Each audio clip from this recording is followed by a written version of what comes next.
Good day, everybody. This is the Ecclesiarch here, back with some more Horus Heresy Legions. And today we are here with a very special video because this is going to be three things in one. It's going to be a collab with none other than Constantine Valdor, as always. So, how you doing, Constantine? Hello, my friend. Glad to be here. Curious about making a tier list with you about the new Custodes cards.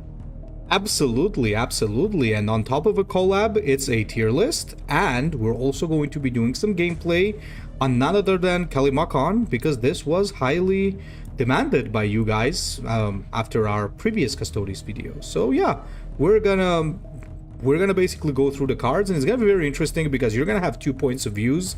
My point of view from a guy who really doesn't have experience playing the new Custodes, because I almost have no cards of theirs. And then you're gonna have Constantine's perspective, who has been playing them quite a bit. So it's gonna be extensively, interesting. Yeah. Yeah, extensively, exactly. So it's gonna be interesting to think, to like compare how these cards look like from a side view or on paper compared to actual practice. So, all right, shall we begin? Yeah, let's start. All right, and guys, if anybody's wondering, it's gonna be tiered through Golden Boys, meaning the absolute best cards, the very good tier, the alright tier, which is going to include cards that are, you know, sometimes useful, sometimes not useful, kind of situational, you could say. Then there's going to be bad cards, and then, of course, as always, you got the trash cards. And please don't forget that at the end of the day, this is our own subjective opinion, so if you disagree, I would really appreciate your comments with the explanations of your own opinion, because that's always really cool to listen to, and it also boosts the channel. Okay, so basically, yeah, and I think it's very fitting that we start from the big man himself, Constantine Valdor. Now, I did see Constantine Valdor in action a little bit when we played it together. I'm not sure if he's the best, but I would definitely think that he's a pretty good warlord. That's my impression, at least, because he's got a he's got pretty nice utility. I like how his ability basically does two things. His Reckoning isn't like the most crazy one because it does need pulling off, and it does get hard countered by anything that can basically permastun you or something. Most of those are in Legacy now, but you know what I mean. But overall, I think he's quite solid. So what's your take on him? Oh, I agree completely. I played 144 ranked games with him. I won 105. So that's quite a good win rate there, around 66%. I don't think I was hard counted, nor do I think it was against the best decks, which usually turn up at the end of a month during the final days of a season. But as you said, the ability to choose between I want to have a card and I want to boost the troops I already have is amazing. The Reckoning can be like the atomic bomb version of him in Legacy mode, where you just can insta-kill your opponent. Not that easy to finish your opponent in one turn, but quite powerful. But yeah, it's a solid card. Good change. And he's also quite good. I would go with very good. Yeah, my point exactly. I would also put him in very good for sure. I can see that he's like... he's overall just very good warlord, and I really like how they did the change. The art is good, the voice acting is good, so yeah, you know, everything is like basically good about him. Well, yeah, no complaints here. Absolutely, I have none. I could say the same for Amon, to be honest, because ever since they changed him and they actually allowed him to have an energy dump, I think this warlord is extremely strong. I don't know, we haven't really had a lot of chance to play this guy together with like a full collection, especially after his buff, but from my impression, I would even think that this is maybe potentially a little bit better than Valdor. I might be wrong, because on paper, when you look at him, he's got the first strike, he's got the ability to increase his attack, and he's got the very good energy dump. He's like basically a better Garviel Loken from how I'm looking at it. So I can imagine he goes at least in very good. So what's your take on this? Oh, I'd put him in Golden Boys, definitely. So yeah, he has an extremely good combination of traits. First strike on a warlord is amazing. You can kill something with high attack and a low health pool, especially when you can raise his attack with some various nemesis triggers. Then, as you said, the energy dump, just deal 2 damage when you can't do anything else. And he also has very many, lots of synergies with his card pool. Triggering Nemesis isn't too bad now, it works. And also you have lots of small cards which can trigger Nemesis. And with, let me quickly look it up. Yeah, Incarnate Purpose, you can also dish out a lot of damage in one turn. It's no big deal to dish out 10 damage in one turn and basically finish your opponent with a combination of 2 or 3 cards. So that's quite amazing. Yeah, absolutely. Speaking of which, before we move on, I want to ask you, did they change Dusk? Yes, they did. When he was released at the beginning, he was gaining Survivor 2. Now he just gains Survivor 1, which is a good change in my opinion. He was very annoying at first because you just could kill him. Yeah, I just he's got that thing, like permanently gaining Survivor passively is pretty scary, honestly, and that's on Exemplar, right? So it triggers immediately. Yeah, right at the start. I'm just not sure if he, I'm gonna give this one to you because I have zero idea what to say about this guy. I'm just unsure. I haven't played him. I bought the Battle Pass because I wanted to have the stuff you get from the premium line. But I wasn't playing him because at first he was severely overpowered in my opinion. Gaining Survivor 2 is basically the amount of damage your opponent can dish out with his Warlord. Combined with Magna Imperator, it's Survivor 2, he basically becomes unkillable, and you can play a deck which never denies him triggering the Exemplary effect. But now, gaining Survivor 1, it's good, but it's not overpowered. I would put him... difficult. I don't have any experience with him. I'd say between alright and very good. But I can't pin it down. You know what? For now, let's put him in alright. Or maybe let's put him in very good for now. And maybe we'll change our mind later. We'll see. Yeah. But I suppose our viewers can tell us, anyone who has more experience than I do, which is everyone who played at least one match, can tell us if he is in the correct spot or if he isn't. Well then, next we got Master Roshi, Ixion Hale. And Ixion Hale, honestly, is pretty cool. He's got very low HP, but his ability is really nice. The ability to create Custodes cards is really good. Plus, he also has that ability to make stuff cheaper so that he can play those soon. He does lack HP though, but his ability to for one energy to keep I believe, to keep generating value is always scary, I think. Yes. So I wouldn't imagine him lower than very good. What do you think? Maybe I'm wrong. No, very good is a decent spot for him. I mean, the 30 HP health pool is of course a problem with opponents that can aggro you down. But you can get a board pretty quickly, especially with his special card, which lowers the cost of the Custodians in your hand by 1 permanently. You have that.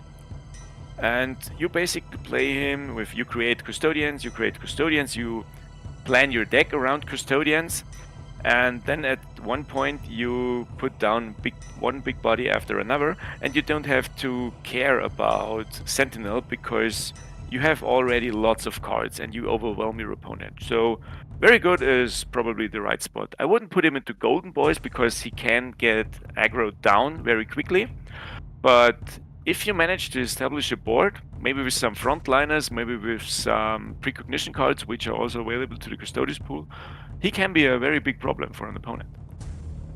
Yeah, that's fair enough.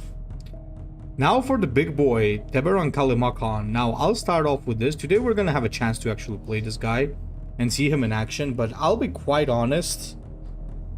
I think he's either alright or bad on paper because draws a card, then buffs 2 random cards, and he got low initiative. I just think he's missing something. He just really doesn't do anything too crazy. Though it could be pretty interesting to buff Custodes cards, obviously, because let's imagine on first turn you buff some stuff. Wait, can you tell me? On your second turn. On your second turn. Yeah, that's a problem, because if it was the first turn, you could like buff a 3-drop and then drop it, and it could be pretty scary. But you know, I think it's just too slow, is what I imagine. I'm just gonna give him a benefit of a doubt, and I would say all right. But if you convince me otherwise, I can move him. The old card pool, I would put him into bad, even trash maybe, because the Custodes cards weren't that big, so they would pose a threat to your opponent. Now, I think alright is the spot. If you switch his active abilities so that he would buff first and then draw a card, he would be quite overwhelming with the effect you just mentioned, buff a 3-drop and put it down. The way it is now, I think, is to balance him out.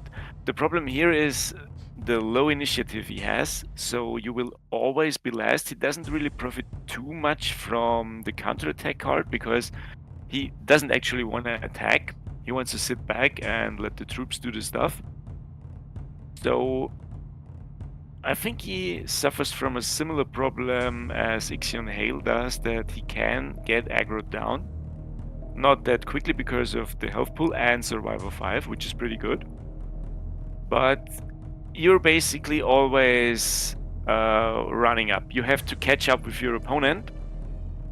And if you can't do that, then you can slowly watch you die. Yeah. I think alright is the spot to go. Fair enough. I think we are in agreement there. So I believe that's all the 5 warlords of the Custodes. Now we'll start going with the cards, and first is the Dankana toy bike. Basically, I don't remember how exactly it's called. It's written here, but I don't see it. But basically, these bikes are the ones that remove precognition and stealth. Well, and you also get like 2 energy, 2/3 flank. I think it would be cooler if you had a 3/2 flank, but maybe it would be too powerful in that case. The thing is, on paper, this is a really good card. Because you know, anti-stealth, anti-precognition, and so on. But at the same time, a lot of times I think people prefer to play something like Informant Network used to be, right? So I kind of get the impression that some people might think this is a golden card, but I would put it like maybe very good or alright, Tish? What do you think? Well, I'd actually go with a golden boy card. Really? Tell me more. Okay, because it's a flanker, it gets rid of stealth and precognition, which is a good counter against Khan. Not too frequent at the moment, but it's a possibility. And there's always the possibility to buff it with Valdor, which can make it a 3/4, which stays on the board, so your opponent often has to deal with something again. And it's an easy drop. It doesn't trigger Sentinel, so you can play on. You draw a card again.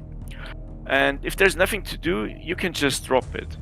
Your opponent has to deal with a small card, I agree, but it's 3 health, so the opponent's Warnote can't kill it immediately.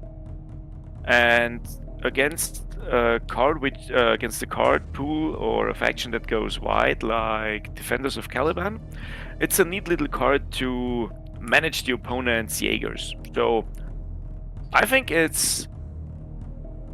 go with it's an auto include. Yeah. Fair enough. Fair enough. I can see your logic in that. Now let's see if you can convince me to not put Lictor in trash. Because oh no, I will not even try. I will not even try. I think this is like one of the worst cards in the game in general. Because it's I don't know. I'm sorry. Yeah, the card in itself isn't bad. I mean, a 2-drop 4/3 with first strike if it's on Exemplar. Okay, but when do I want to trigger this? I mean, if I put it down early, I just forfeit card after card after card. Of course, you can say you lower Valdor's Reckoning, but I've played many games with him, and the Reckoning rarely won me the game. I was already winning at that point. It was just the topping on the cake, so to speak. And no, there's no reason to drop a 2-drop which denies you further card draws. There's neutral cards that are better. You can use the Dankana Gear Falcon jet bikes.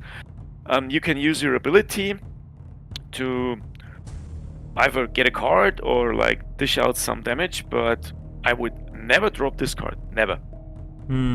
Same. There's no place in the deck even. Like, what do you want to go? What are you gonna omit for this guy? So that's the problem. Good point there too. You have 30 cards. What do you take away? Exactly. I have a little bit of a weird relationship with Deny the Dark. So this is the old card. So it's basically, if I remember correctly, it's 2 energy stun, and also make I think your enemy's tactics cost more. If I remember correctly. Deny the Dark raises the enemy tactics, not just the next one, all of them for the next turn by 2. Which in itself, it's a good effect, especially since we lost Peter. Boy, I don't know its name again. The Mechanicum card, which unstunned your Warlord. Pi Alpha. Pi Alpha, thank you. We only have Wonders of Tizca, which is 4 energy, heal your Warlord by 4, and unstun something. You can play it on another troop too. But will you do it if it costs 6? Which basically is your whole next turn. Didn't Tizca rotate? Oh, damn, you're right. It did. Then, do we have an unstun card? I don't think... we have one? I'm not sure if we do.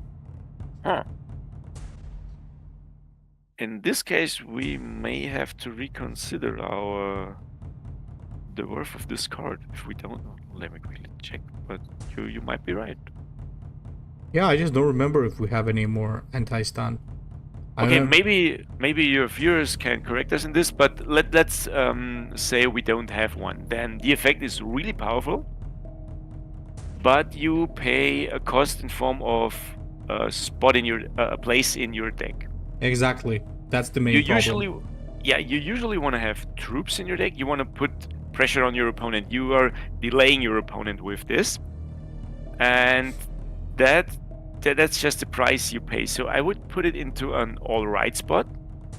It can really turn your opponent's plan upside down, but for a turn, not for long. He can still drop his troops. They are not affected by this card.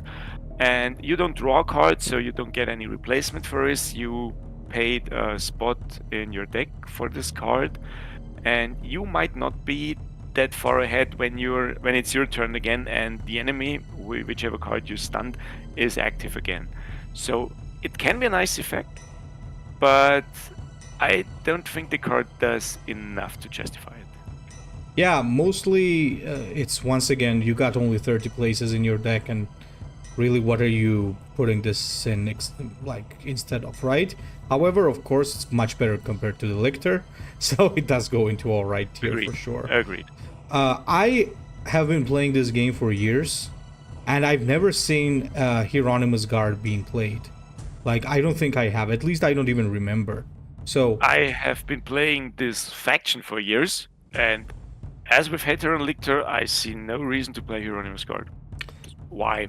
When your wallet is attacked, this troop gains +1/+1. I mean, it sounds okay-ish, but early on, maybe my opponent just says, fuck it, I will not attack, because you're paying with a card again and again. And even if he attacks a 4/4 isn't too mighty. If this was like this troop gains +2/+2, or if it gains +1/+1 whenever your warlord loses health, then it would be an entirely different card. It would be very good. But your opponent can decide if this stays a 3/3 forever. And if he says, fuck it, I can deal with 3 damage, at least for 1-2 turns, but you don't draw a card for 1 or 2 turns, this card basically just kills you early on. And later on, it's just too small to have any impact. Yeah. Crash is the right place. It's basically don't draw cards. That's what it is. That's it. I think we got the Tukulka engine next. Yeah. I mean, Tukulka engine in a neutral pool, it's a pretty popular card. I can see why. For a lot of factions, it was usually a very useful card. I remember Dark Angels used to run it. Thousand Suns used to run it. Like, in this case, I can also see some decks running it because you choose a troop and you draw it. Though, Oh, however, you choose a custodian. yeah, you choose a custodian and you draw That's it, so important. it's very consistent, I would say, and it's a burn card basically. You just draw a card, you recycle, right? And you can get something, and you can play this on turn 1 as well. I Yeah, you kind of can. think, yeah, sorry, go on. Yeah, you can improve your hand with this. That's basically what it says. I would say, like, not too crazy, but maybe very good. I'd go with all right. Okay, tell me more. You can build a deck around this if you try to build a vehicle-based deck, and you put in very few custodians. And let's put it's a bit extreme, but let's say you put in the Thadian Tychor and Deon Khakan and what's it called, Ferranatoi Aquilon, which are the 3 legendary cards, custodians in the new card pool. You always have a way to put one of these 3 very mighty cards down. You can choose between those 3. And you can fill up the rest with like vehicles or neutral cards, which isn't really the best way to build Custodes. But you can get a consistent, strong drop at a certain point of the game. But I'm not sure if it's really that massive. But it leaves you with a good flexibility. But there are other custodians you usually want to put into your deck, so the consistency gets watered down. But either way, it's not bad. It's okay. So I would go with all right. Yeah, makes sense. But I mean, I can see why players would skip this or go with the Trulcha engine if they want to be able to draw a good neutral card like Lord Malkel or something like that, or Case Lane. Yeah. So guess, or like a vehicle.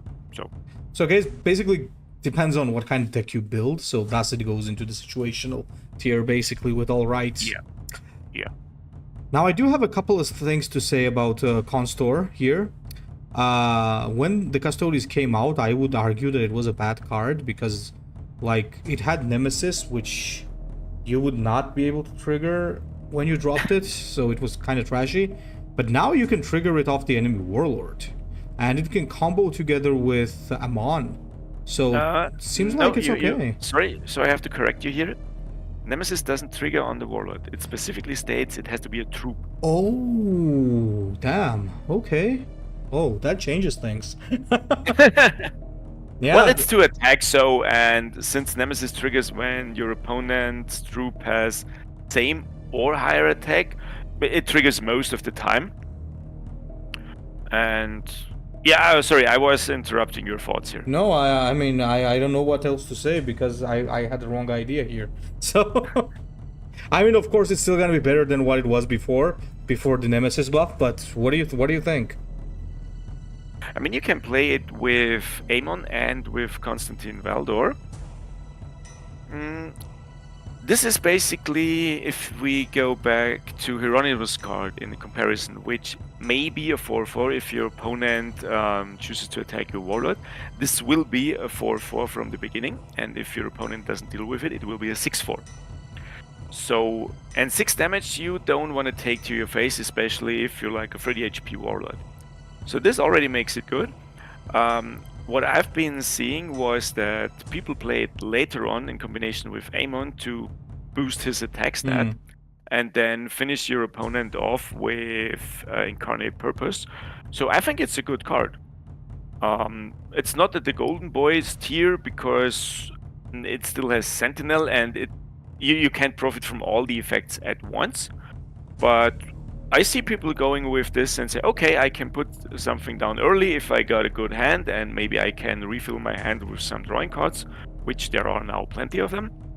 And this is something your opponent has to react to because it does get stronger, and it does get stronger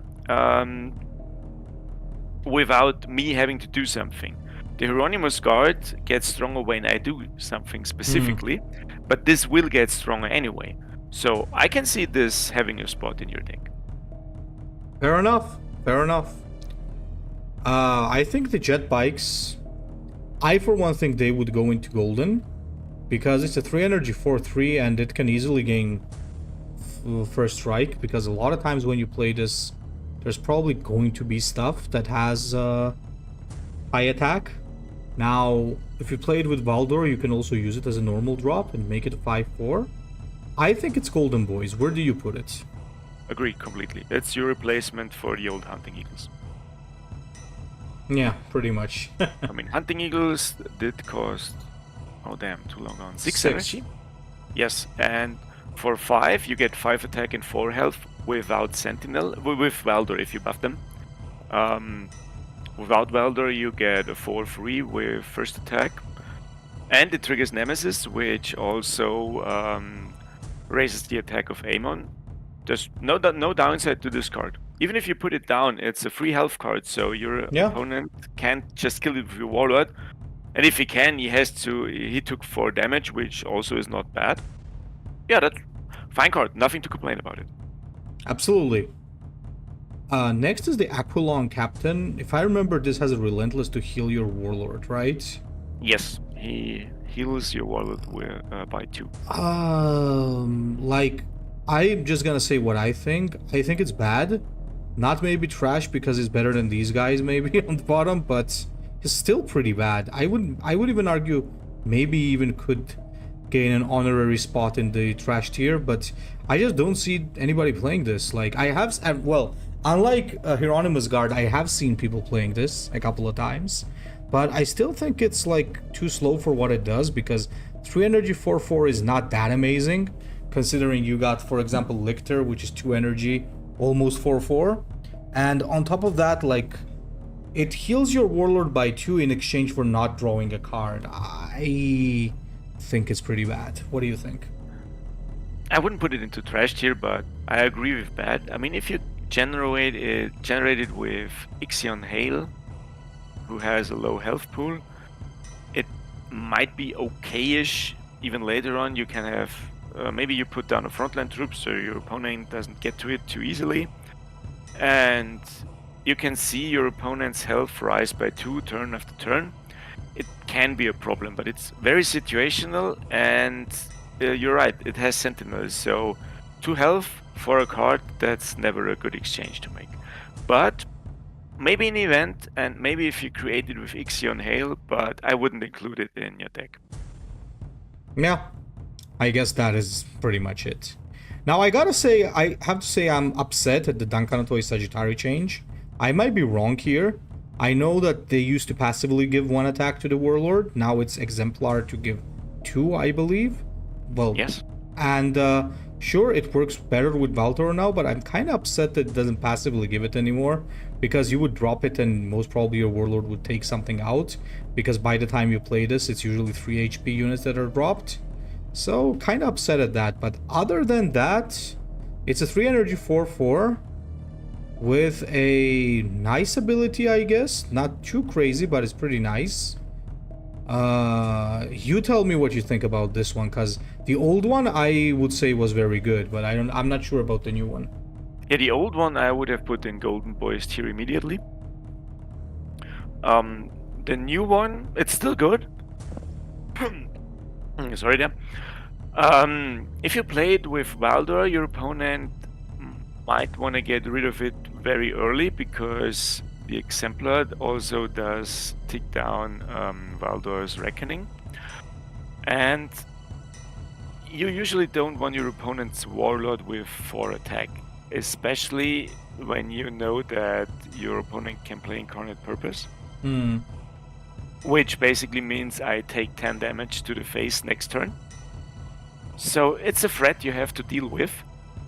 It does have Sentinel, so it denies your card, but usually your opponent does put lots of resources in it to get rid of it, and then you will draw a card again.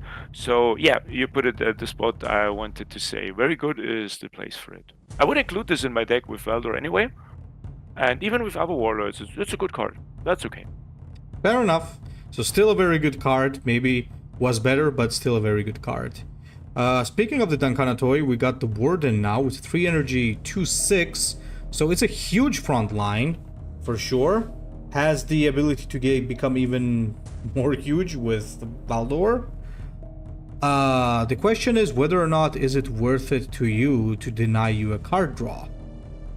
Now, it's certainly just to go.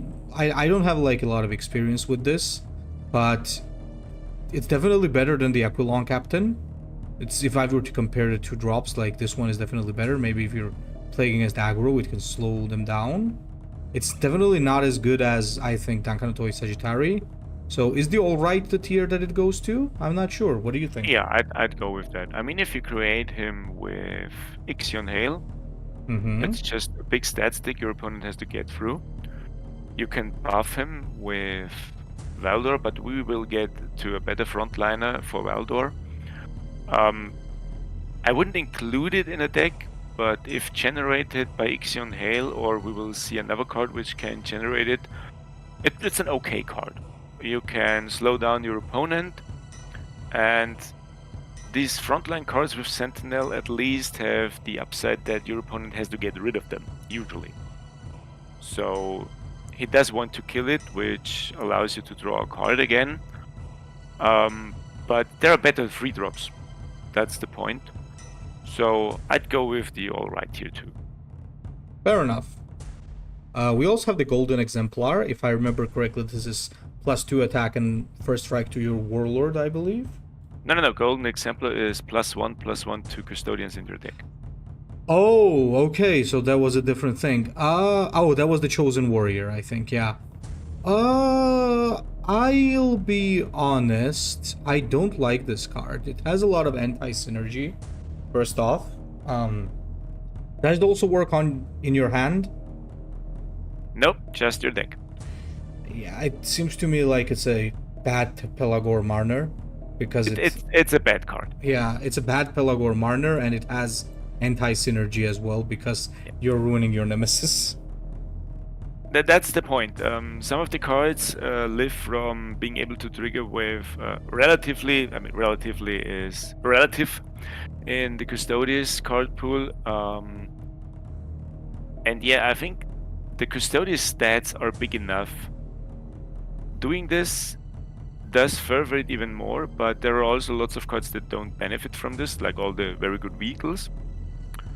And you might want to put down something on a free energy turn, or even play another card. We'll get to that. I didn't include it. I thought, okay, this is amazing. I can even get bigger Custodians. But they are already big enough. They are a threat. And usually one more health or one more attack doesn't make too big of a difference. So I wouldn't include it. You pay the cost for not having another card in your deck. That's the point again. Yeah, so it's once again that same thing. Plus anti-synergy. Well, yeah. On the other hand, I think Imperium Law should go to Golden. That's my opinion. Definitely. Because it's insane. I think I don't want to be like the Doomsayer, but I think it's gonna get nerfed. Because experience shows that EG always nerfs this kind of cards. Like, I remember strategic reserves and stuff like that was always like it. Draw 2 cards and make them cheaper. Buff the attack, yada yada. They always end up nerfing those. So, something tells me I smell a small nerf. Well, I don't know. But it's amazing. I would agree there too, but having seen the stats for Custodes, I don't really see a reason to nerf Custodes at this point. They have good win rates, but there are lots of auras that have lots of better win rates. It is a power card, I agree completely, but other factions do have that too. I mean, it's one of the best draw cards in the game, I will not deny that. But in a faction that kind of plays around being able to draw cards, this is very good, I agree, but I think they can leave it that way. Yep. Because you pay the card cost on many other instances during the game whenever you put down something with Sentinel. It's a very strong card. It definitely goes into Golden Boys tier because either way, doesn't matter if you draw a tactic or a troop, you get a small bonus, and you can refill your hand. So this is completely good. I don't see a way why you wouldn't include it. If you put it up to 4 energy, I probably would still include it in my deck. But then the competition with very good other cards would be quite high. And with the current iteration of the game, with Custodes being good, but not the leading faction, I think that there's no reason to nerf it. It would be one of the 2 cards which I would have suggested for a nerf, but having seen the stats, I'd say, no, why? Every other deck has, or every other faction has powerhouse cards too. So why not Custodes? Fair enough. Absolutely. Next we have Incarnate Purpose. So basically Eternal Rivalry, as it used to be. And yeah, Eternal Rivalry used to be like S tier. That's because Kabanda existed with 3 Unstoppable and 3 attack. So I guess this is on paper not as crazy as that, but it can still go really crazy, especially with Amon. I think the only reason why I would put this maybe very good instead of golden is because not all the warlords can use it, I think, to like good use. But I may be wrong. You tell me. That's actually a good point. I would still go with Golden Boys here. Fair enough. But I see your point here. I haven't used it in Valdor. I agree, I wouldn't use it in Ixion Hale. But it does have such a huge impact on Amon. And it may have some psychological impact on your opponent. He doesn't know if you run these cards. So if you put down something like Dankanatoy Sagittari, which can boost your opponent's, or basically the Custodes Warlord's attack, and I might fear that my opponent also has Incarnate Purpose, so which means the opponent's or the Custodes Warlord's attack will go up to 5, and he can attack twice. So yeah, having that in mind, I still might adjust my play to the Custodes players board or maybe deck, and I would still play around this. So I would stick it into Golden Boys and leave it there because it's an excellent card. Either if you use it on Amon, or if you just think, yeah, maybe let's have my opponent think that I can play it. That's good enough. Yeah, you're right. The whole psychological thing. Is my opponent playing the irresistible charisma moment, basically? Yeah. Crazy stuff. Then we have the Kakanatoy Custodian, I think Kaikanatoy. Okay, whatever it is. So it's a 3 energy, 3/5. What does it do? I don't remember. It's basically replace your ability to draw a card with choose a card. Its ability is 0 energy, choose a card from your deck and draw it. So, like I said, you forfeit your card draw for being able to choose a card, which is a good deal. If you play with it, you play the mission card and put it down, that's a good card. It's just not everyone or not every deck uses this effect, and if it can still get stunned, which brings you nothing, you just don't draw. But the ability alone doesn't cost anything. You can choose a card instead of draw a card. That's a decent effect. There's just, maybe there are other cards that are better at this point. And you also might want to use your deck slots for different cards, even neutrals. So I would go with alright. The effect is good. Yeah, but it's the 3 energy places that look so full. If you look at the... Yes, and it doesn't do anything immediately. If you compare them to the Agamotto's jet bikes, which might get first strike and kill something on your opponent's board, they just sitting there waiting to do what they have to do. Not a bad card per se, but maybe outclassed by other possibilities you might want to do during your free energy turn. Yeah, that's pretty much what it is. I believe Warden Maxim does... like Nemesis deal 3 damage to a random target or something? Yes. So I think it would be much better. I think I've mentioned this. If this was a 3 energy 3/4 and not a 4/3. Agreed completely. Once again, struggles with the fact that there are just so many good 3 drops. Can do something immediately. If not, it's just a bad drop and denies you cards. I'm actually tempted to put this in bad. I'm not sure, but it's better than... Is it better than Aquilon Captain, though? I think it goes into bad, honestly. Because the problem is, a lot of 3 drops for other factions don't have 4 attack. Most of them have 3 attack. Then... I'm thinking bad. What are you thinking? Yeah, I think it's better than that. If you use Amon, I would go up. Oh, you can leave it there at the moment. If you go with Amon, I would put it into very good. I wouldn't necessarily play it at 3 energy, maybe later on when you can also buff your warlord's attack. So let's say your opponent puts down a big troop with a high attack stat and let's say 3 or 4 health. Let's go with 3 health. It doesn't matter if you hit your opponent or the troop because Amon gets buffed to 3 attack and with first strike can take out the troop.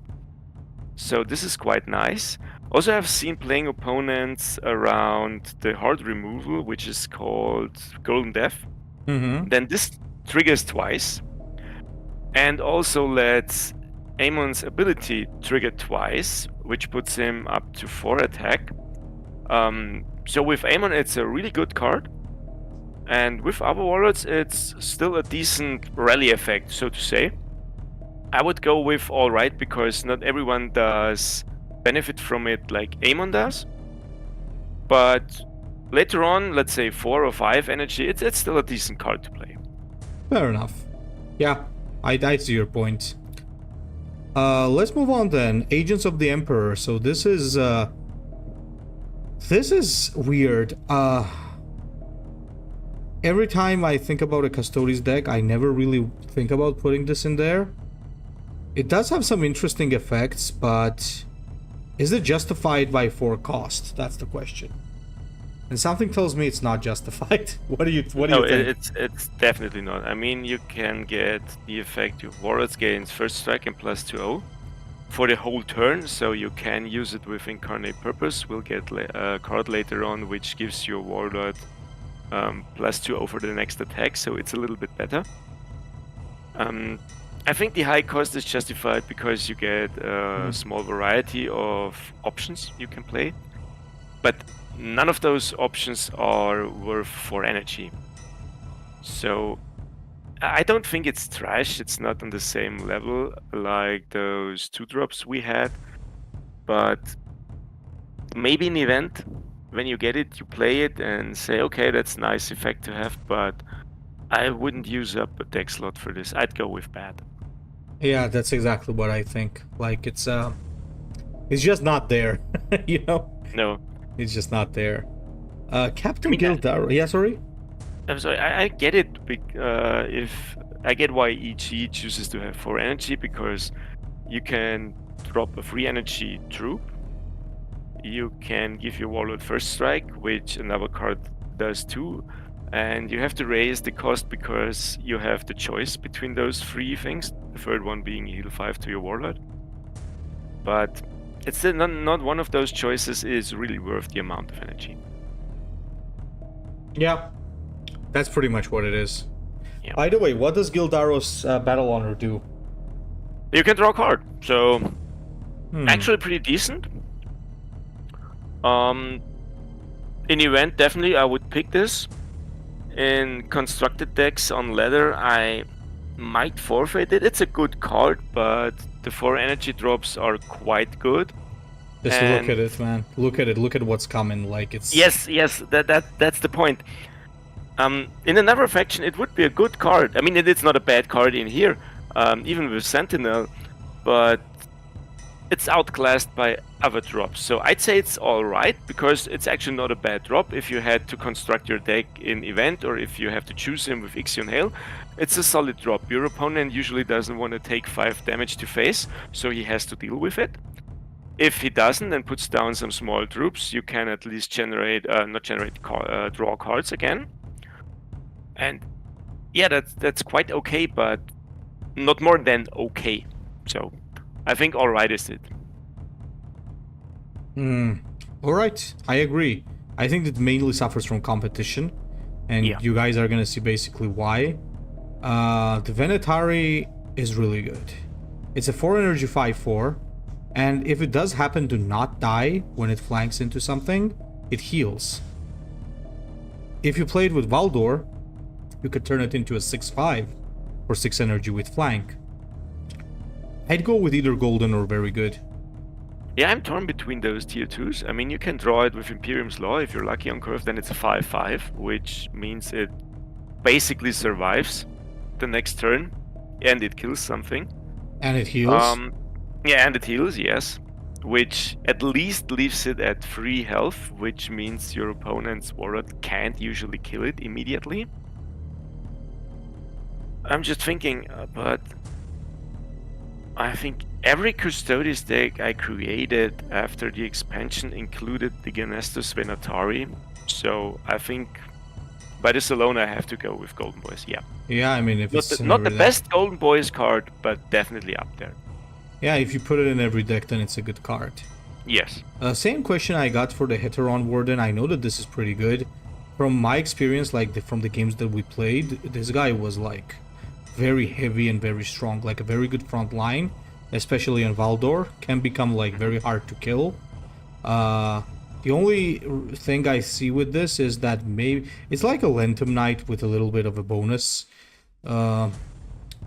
I'm just once again torn between very good and golden. I think this one is more of very good compared to the Venatari. Yeah, I agree. Combined with Valdor, he's golden boys definitely, because he also triggers his reckoning. But it's nothing your opponent wants to have on the board for too long, because if you play another card called Magna Imperator, it basically gets 6 health, and it's in your way. And with Valdor, you can also buff its attack stat. I won games with this card alone. Dropped it, buffed it, and then it never went away. Yeah, it's a good card. The other warlords don't benefit from it as much, but there's little reason not to include it. So yeah, very good it is, I'd say. Here's another big boy, who I always think is a frontliner when I look at him based on the art, but he's not.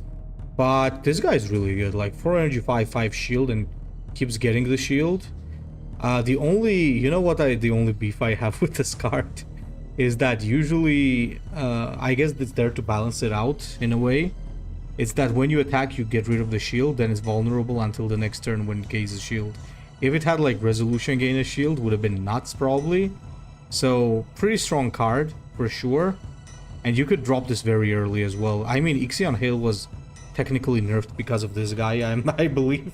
So he could not play you could have dropped him turn 1 there. That's crazy. I think it's really good, or golden. I'd go with golden boys. It's just too good. I mean, if I draw it, I drop it. And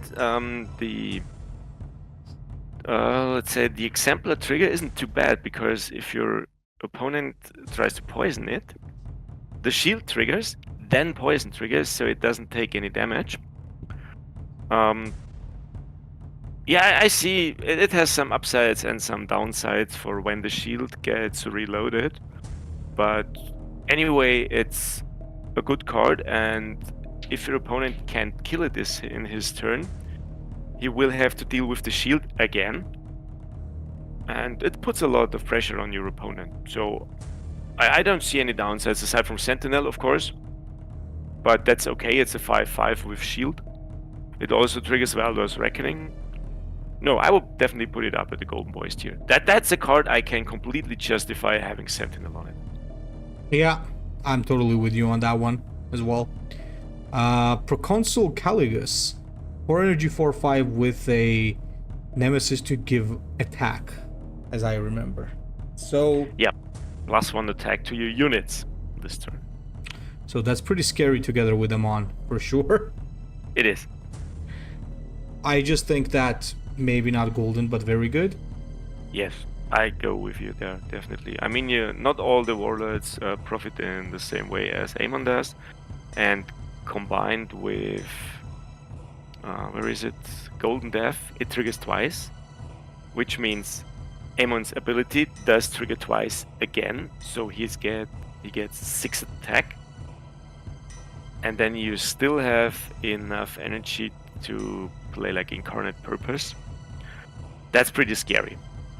And I mean, even if you just put down troops, it's extremely good, because with Amon you don't take any damage. But facing an opponent and being able to dish out lots of damage in an explosive way, this is very good. Also solid stat line, 4/5. So your opponent has to deal with quite a stat line the turn after. No, it's good. It's good. Absolutely. What do you think about Unspoken Sanction? I'll let you handle this one. Golden Boys card, clearly. Golden Boys, okay. Yes. And I can explain it because maybe you have put down 1 or 2 Custodes cards, your opponent tries to hide behind a Frontliner, or maybe if you face Custodes in a mirror, you can drop Aquilon Guard, which gives your Warlord precognition. You can get rid of all of this. You can get rid of secret orders given by an Alpha Legion Warlord. Yes. You can get rid of an opponent having stealth, at least the troops, and you dish out damage depending on the amount of troops you had on your side. So this can be a finisher. You can make your cards playable again. You can get rid of so many opposing traits like what's it called? The Defenders of Caliban trait. Duplicitous, Precognition. Stealth, that is gone completely. Survivor is gone, so it also counters Salamanders, at least to a degree. There's no reason not to include this. Definitely an S tier card. Fair enough. Next we have the Magna Imperator, and I'd say alright, because I see this working really well on Dusk, as well as Valdor, but I don't see why Ixion Hale or Amon would want to have this in their deck. So considering it's very situational, I'd put it in alright, but if you convince me otherwise, as always, I can move it. I mean, maybe our viewers will tell us a different story, but I would even go down to bad. Really? Yeah, because I mean, on Dusk, it's very good. I agree completely. I didn't use it on Valdor because on 4 energy I usually wanted to play either the Heteron Warden or the Genestus Venatari.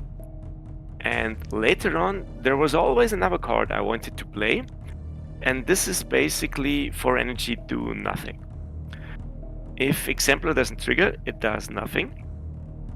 You can't really build your deck around it because you can only include it once, which is a good thing, by the way, because twice would be insane on Dusk. And it's just that there's different things to do. You don't want to spend your 4 energy turn play Magna Imperator in hope that it will trigger at one point. I mean, if Heteron Warden gets like 6 health per turn, you probably won.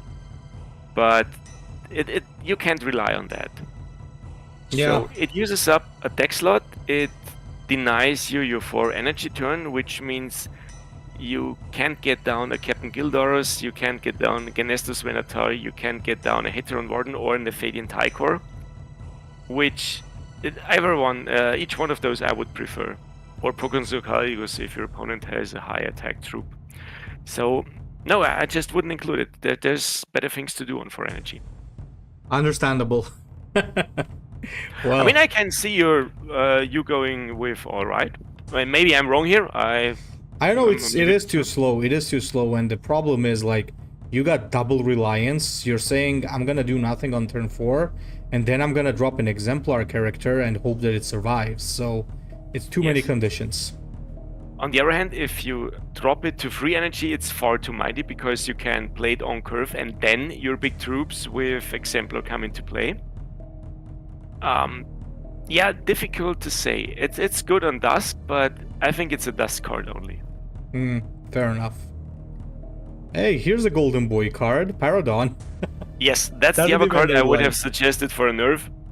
It's nuts, it's nuts. I've seen you use this, and this is just absolutely crazy. Like 5/5 Frontline with Shield and Survivor with Nemesis, and even after that Nemesis was buffed. Oh my god, this is like an absolute beast. Yes, this is a beast. It doesn't have Sentinel, it does have Frontline, it might get a shield, might get Survivor, and if your opponent doesn't have hard removal or a way to jam it, it's in your opponent's way. You have to bash through this, and it's hard to bash through this. Definitely a Golden Boys tier card, no complaints about it. Yeah, pretty much that's what it is. Ares Gunship, now this is also a pretty cool one. Like, this is a burst card, 5 energy for 5 damage. It's like Pursuant but for 5. I would even like it more than Pursuant because It's for 5 energy. Yeah, and it does have ordnance. Oh, it does, right? Yeah, yeah. I don't see why this should not go into golden. Yeah, that's definitely good. It might be a finisher if your opponent tries to bunker down behind some frontline cards. You can kill a big vehicle with this. You can play 2 of them in 1 turn if you're lucky. And if you just have to get rid of 8, 9, or 10 health from your opponent, yeah, why not? It's a good card, and you can use it on opponent's troops. You can use it on your opponent's face. Definitely worth playing. Yeah, pretty much. Now, here's a card that I consider to be bad, honestly, but I think you've convinced me to think that it's very good. Maybe not 2 copies, but I can always see 1 copy of this being in a deck. Just because it creates a lot of value, and a lot of these Custodes vehicles become insane once their cost is reduced. So, Yes. like, I can see 1 copy of this being in almost all Custodes decks. So what do you think? Yeah, I agree here completely. I was playing 2, but then I got the problems. I got both of them in my hand. Mm-hmm. Then I created 2 cards. I drew a card, and all of a sudden the second one was useless. I couldn't play it because I would have created vehicles that got destroyed immediately. But the value it creates can be amazing. It's balanced by some vehicle cards that are by themselves overcosted, but are okay when you get them from Auric Master. So yeah, it's a good card. I mean, it creates vehicles, which some of them do have an immediate effect and are very good, like the jet bikes we already had. But it also can create cards that you wouldn't even consider having in your deck, which balances it out. So you get 3 cards at a discount. You might not be able to play them immediately this turn, but the next turns may be very powerful, which justifies the basically 5 energy do nothing. Yeah, it's a good card.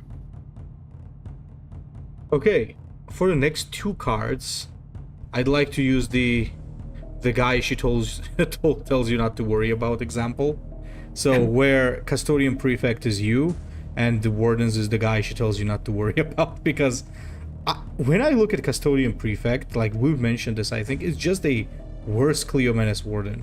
And Cleomenes Warden is not a very good card to start with. I'll just say what I think.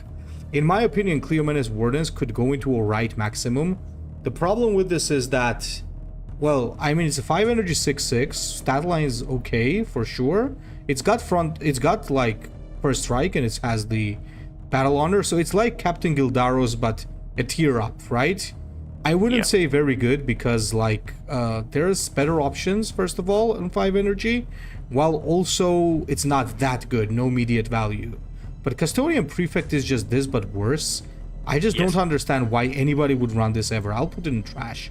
So what do you think?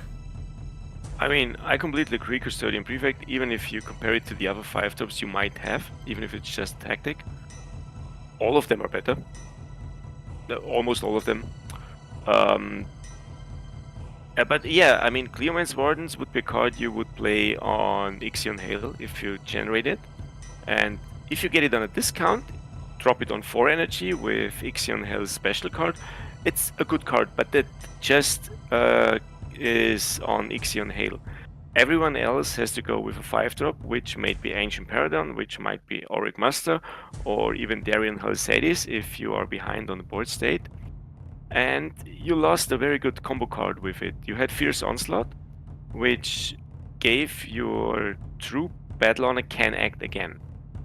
So you were able to put this on Cleomenes Wardens, which meant you may even draw 2 or 3 cards, and then hit your opponent's Warlord. Now you can do that. So yeah, it's a big stat line, which might be good on Ixion Hale, but everyone else is better off with playing another 5-drop. So it's like okay-ish, so alright is the tier, but Custodian Prefect is just worse. If the Exemplar triggers once, it gets the stat line of Cleomenes Wardens, but without the Battle Honor. I just don't see what they were thinking with this. No, I mean, they even rebuffed it again. It was a 4/5, I believe, after the nerf, but I'm not sure. I think it was 4/7 at the beginning, then a 4/5. And it wasn't too good as a 4/7, and now it's just Yeah, you have a card right next to it in the select screen that has no reason to play it. So, like, Yeah. Mercedes, do I even need to talk about this? No. It's the Hunting Eagle, but better, so yeah. Yes. The best card in the old Custodes definitely was the Hunting Eagle, and you get it. It has 4 health instead of 5, but it has this amazing Nemesis trigger, which basically means, okay, this is dead. And you even might combo off a little bit with Amon here, even if it doesn't trigger too often. But even if Nemesis doesn't trigger, you still have a flanker with first strike and 6 attack. So, that usually means the opponent's troop is dead at this point. No, amazing card, no complaints. Fair enough. Now we're getting to the vehicles, and Falas Graf Tank is first. When you get this thing from Auric Master, it can definitely be pretty good. But otherwise, I don't see why anybody would want to include this in the deck. I think it does have Vantage, but you're not going to be using this until Energy 8, I believe. If you do get it from Auric Master, it can be very interesting, but stats are pretty bad as well. So I'm tempted to put this in bad. Yeah, I agree. Combined with Auric Master, it's a good card. And it's one way to balance this, so I can see why this was created the way it is. But we have to see this as an 8 energy drop, which, yeah, it can be okay, but not better than that. And then again, you pay the cost for having a card, and you might want to play something else. The vehicle trade also isn't too good because there are lots of cards with ordnance which just kill a 5 health vehicle. So by itself, it's not good. I wouldn't include it in my deck, but if you get it from Auric Master, it's okay. So bad by itself, alright to very good if you get it from Master. Yeah, pretty much my point exactly. How did they change Unyielding Sentinel again? What does it do now? I think they just upped the Survivor to 3. I still think it's not that good. It's way too slow. Yes, you can. It may be a good card on Ixion Hale again, because he's the one who is able to build a board. And he does suffer from a low health pool. But everyone else, I don't know. I mean, if you don't have a board, 5 energy for Survivor 3 is just bad. And then again, the Custodes warlords who don't have a board want to build a board, so you want to drop a troop instead of giving a warlord Survivor 3. So yeah, maybe in events when you get it as a set with Ixion Hale. But even then, I'm not sure if I would include it. So yeah, that's not good. It can have its value, but not on the way we scale these cards, which means we look at every warlord, we want to see its worth with every warlord. So there's better cards to play at 5 energy. Absolutely. Speaking of which, Valdor's Sodality. Alright, I guess? Or bad? I don't know, not bad. No, alright is okay. It's like Cleomenes Wardens. Instead of card draw, it just gives you the damage. So it's a threat, it's something you don't want to leave. Because with Valdor and Magna Imperator, it can be pretty disgusting. But definitely won't go higher because no instant value, no frontline, low health, and Sentinel. So yeah, that's what I think about that. Yeah, I mean, you can drop it. It's a good card. Your opponent usually wants to deal with it because it's just 6 damage and then 6 damage again. So you might pay the cost of having a Sentinel troop on board with a card, but your opponent probably wants to get rid of this because the first 6 damage you get doesn't cost your opponent anything. The Valdor Sodality just dishes it out. And then again, you can attack with it. If you play it on Valdor, it will become a 7/6 in the next turn, so it's basically 13 damage or a 5 drop, which is pretty amazing. So it's just an energy and resource sink for your opponent. That's a good card. Fair enough. I don't remember what Aquilon Sodality does.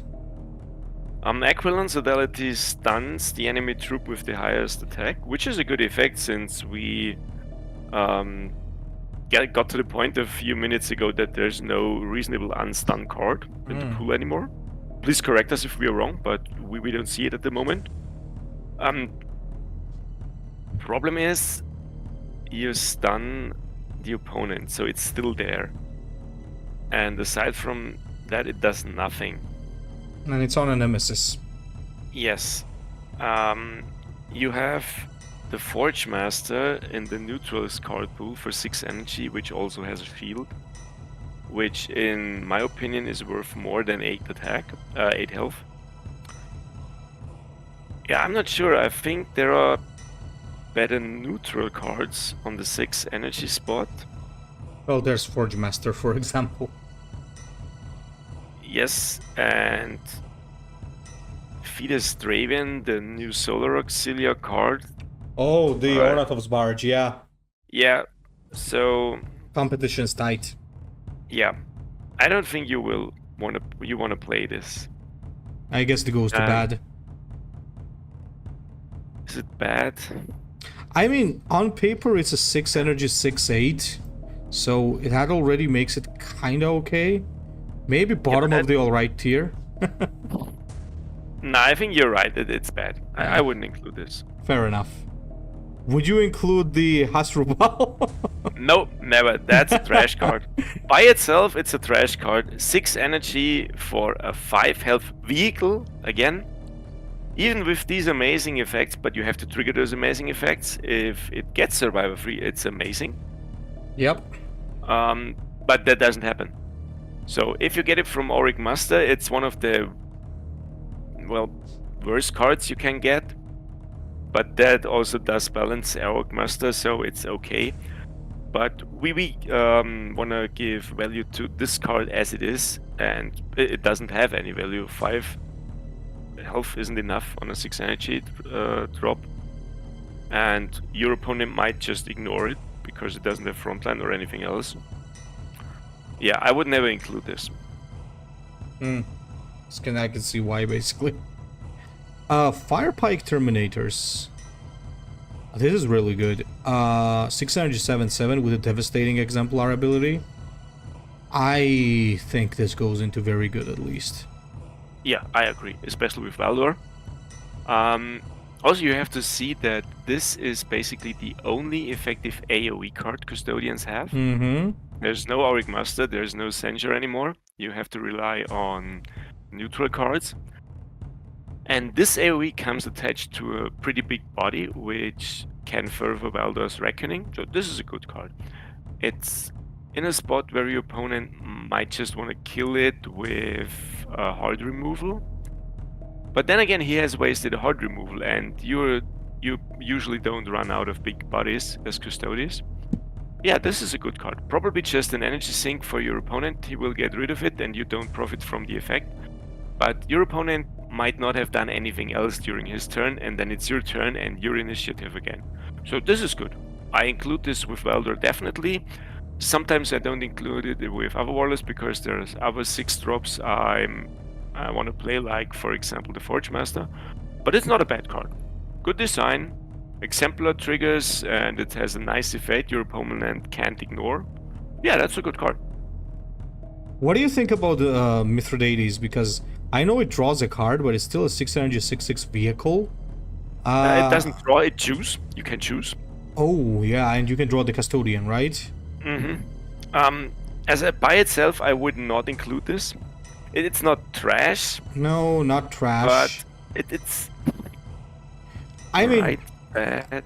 I'm gonna argue about bad because even though it draws you a card and that's pretty nice, why would you ever even consider including this in your deck when there's the Firepike, there's the new Ornatov's Barge, basically, there's the Forge Master. You got a lot of 6 drops, and don't forget, like, once you reach the 6 energy threshold, you're no longer including more than like 3-4 cards of that cost because it becomes heavy, right? When we're talking about like 4 energy and 3 energy cards, guys, the reason why, for example, even Gildaros and stuff like that can go to alright is that you can have a ton of 3 or 4 drops, and that's not gonna damage you. But if you get a lot of 6 drops, that might be a problem, because if you get this in your hand, you're kind of regretting it. So, yeah, I don't know. Yeah. I mean, drawn from or created by Auric Master, it's good. It's basically 4-drop, which replenishes your hand, but by itself, I wouldn't include it. There are better 6-drops, and it's 6 energy, do nothing. It's not in your opponent's way, it's a vehicle again, your opponent can probably kill it quite easily. I wouldn't include it in a deck. Constructed, or maybe not.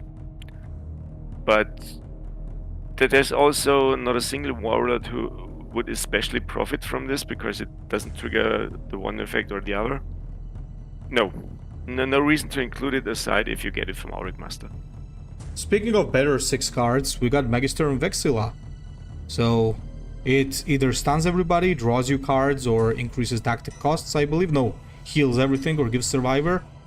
I don't remember. No, it actually adds 4 points of health. So yeah, it's a health. It just adds them.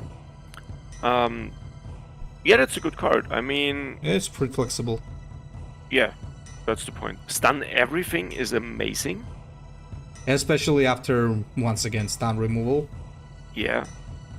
Giving +0/+4 to your units can be amazing if you consider that there are good neutral cards too, like, let's say, Castle Lane, which might not be in play at this point, but let's fancy it for a moment. And even then, you can just draw 3 cards. I mean, there are better draw cards now. It was amazing with the old Custodes. Yeah, it's an... I'm not sure if I would put it into very good. I would put it into all right, because if you go for the card draw, you probably go with Imperium's Law. On Ixion Hale, it's very good, but we have to consider all the warlords, and I don't think any other warlord does profit from it as much as Ixion Hale does. So if we say that our all right here is like situational, I think that's the spot to go. Yeah, we pretty much mentioned that all right is like okay situational cards, so yeah. Yes, speaking of Aquilon Guard now, this thing permanently grants your warlord precognition until this exists. It's like, basically I want to compare this and Proconsul what's his face to each other, because these two pretty much do the same thing. They're like soft front lines. One is a 7 energy 8/8 that precogs your warlord. The other is a 7 energy 8/7, which tells you every single time you attack my warlord, I'm gonna become stronger, right? I think Aquilon, doesn't he gain survivor when you attack? Yes, I'd say you get more durable with Proconsul Thessalian. Yeah, but that's the thing. I think Aquilon Guard does its duty better. This is more... Proconsul is similar to the Paladins of the Blood Angels, but I think Paladins are better, actually. So I think Aquilon Guard I would put into alright, while Proconsul would go into bad. What do you think? Yeah, I mean, Aquilon Guard is the bane of... wait a second, I just have to look up the trait. Base Bashers, you mean? Yeah, it's the bane of Berserk, yes, because they have to bash something and they can't bash the enemy warlord. With Thessalian, you still have the option to bash the warlord if you really, really have to. But if you have Aquilon Guard down, you're facing Kabanda, and he has to attack. He has to attack an 8/8. You usually don't want to do that. But aside from this, 7 energy usually is the spot where a hard removal or a big flanker gets in. Most of the time it gets dealt with one other card, so you play a card, your opponent counters it with another big card. If it sticks, okay, it's amazing. It doesn't prevent your warlord from getting damage, you can still hit him with tactics. But it's a bit of a roadblock. You have to deal with it, but Also, you might want to play another card at this point. Or the game might even be over at this point. Yeah, it's 7 energy. It's a very awkward energy spot, basically. And speaking of which, we have 3 other 7 energy cards coming up. Let's actually start from the Graph Tank. 7 energy, 7-8 with Nemesis flank. Can I just put this in trash? Maybe you'll disagree. You can. Let's go to the next card. You have said everything there is. Like, come on, you're never gonna trigger that Nemesis. No, never. I mean, if you get it from Auric Master, it's basically the one card you don't want to see. Maybe sometimes you can trigger the Nemesis effect and get rid of something, but I would never pay the card slot in a deck for this. If you can drop it from Auric Master because you don't have anything else, it's okay-ish. It's basically a 7-8 stat stick, nothing else. But there's no reason to actively include this in your deck. Absolutely. So there's now our hard removal, the Golden Death. That's basically destroy a unit. And your next Nemesis triggers twice. On Amon, I can imagine this is like disgusting. It's your only hard... No, it's not your only hard removal. There's another one. You have another one, yes. We'll get to the other one soon. But this one, I think, could go into very good or alright, I think, right? I'd go with very good. You can kill the opponent you want. I mean, basically, Custodes had a hard removal, if you want to call it, in the first iteration of the game, which killed one of your troops and a random opponent, which might leave you with the opponent's troop you wanted to kill and your troop is dead. You got a Telemon Dreadnought first in your deck, then in your hand, which you never played. So that was a completely useless hard removal. This one is already better because you choose the target. And as you said, combined with Amon and the double trigger of Nemesis, this can set up lethal. Yeah. And a huge lethal it is. So yeah, this is a good card. I would include one in my deck, definitely, because sometimes you just have to get rid of it if you don't have anything better to play. And on the other hand, you can set up a lethal combo with Amon, which can go up to like 40 damage. So yeah, this is a good card. It also justifies the cost of 7 energy. Yeah, fair enough. And our final 7 energy would be Calaxor. So this is like similar to Aquilon Guard in a sense that it's 7 energy 8-8. It does not protect your Warlord, but it's still technically soft Frontline because this has to die. If you leave this, you're basically signing a death warrant, but that's the problem. It's 7 energy. You drop it, it's not protecting your Warlord, it's not getting rid of anything, and it has to survive to give you the effect. So if your opponent has lethal, this is not gonna save you. But still, it's not bad, I think. I think it could go into alright. Am I underestimating it? No, you're definitely not underestimating it. But I would even go with bad because, I mean, the Exemplar trigger is extremely good. But for 7 on the 7 energy spot, or maybe 8 if your opponent went first, 8 health isn't doing too much for him. He probably dies.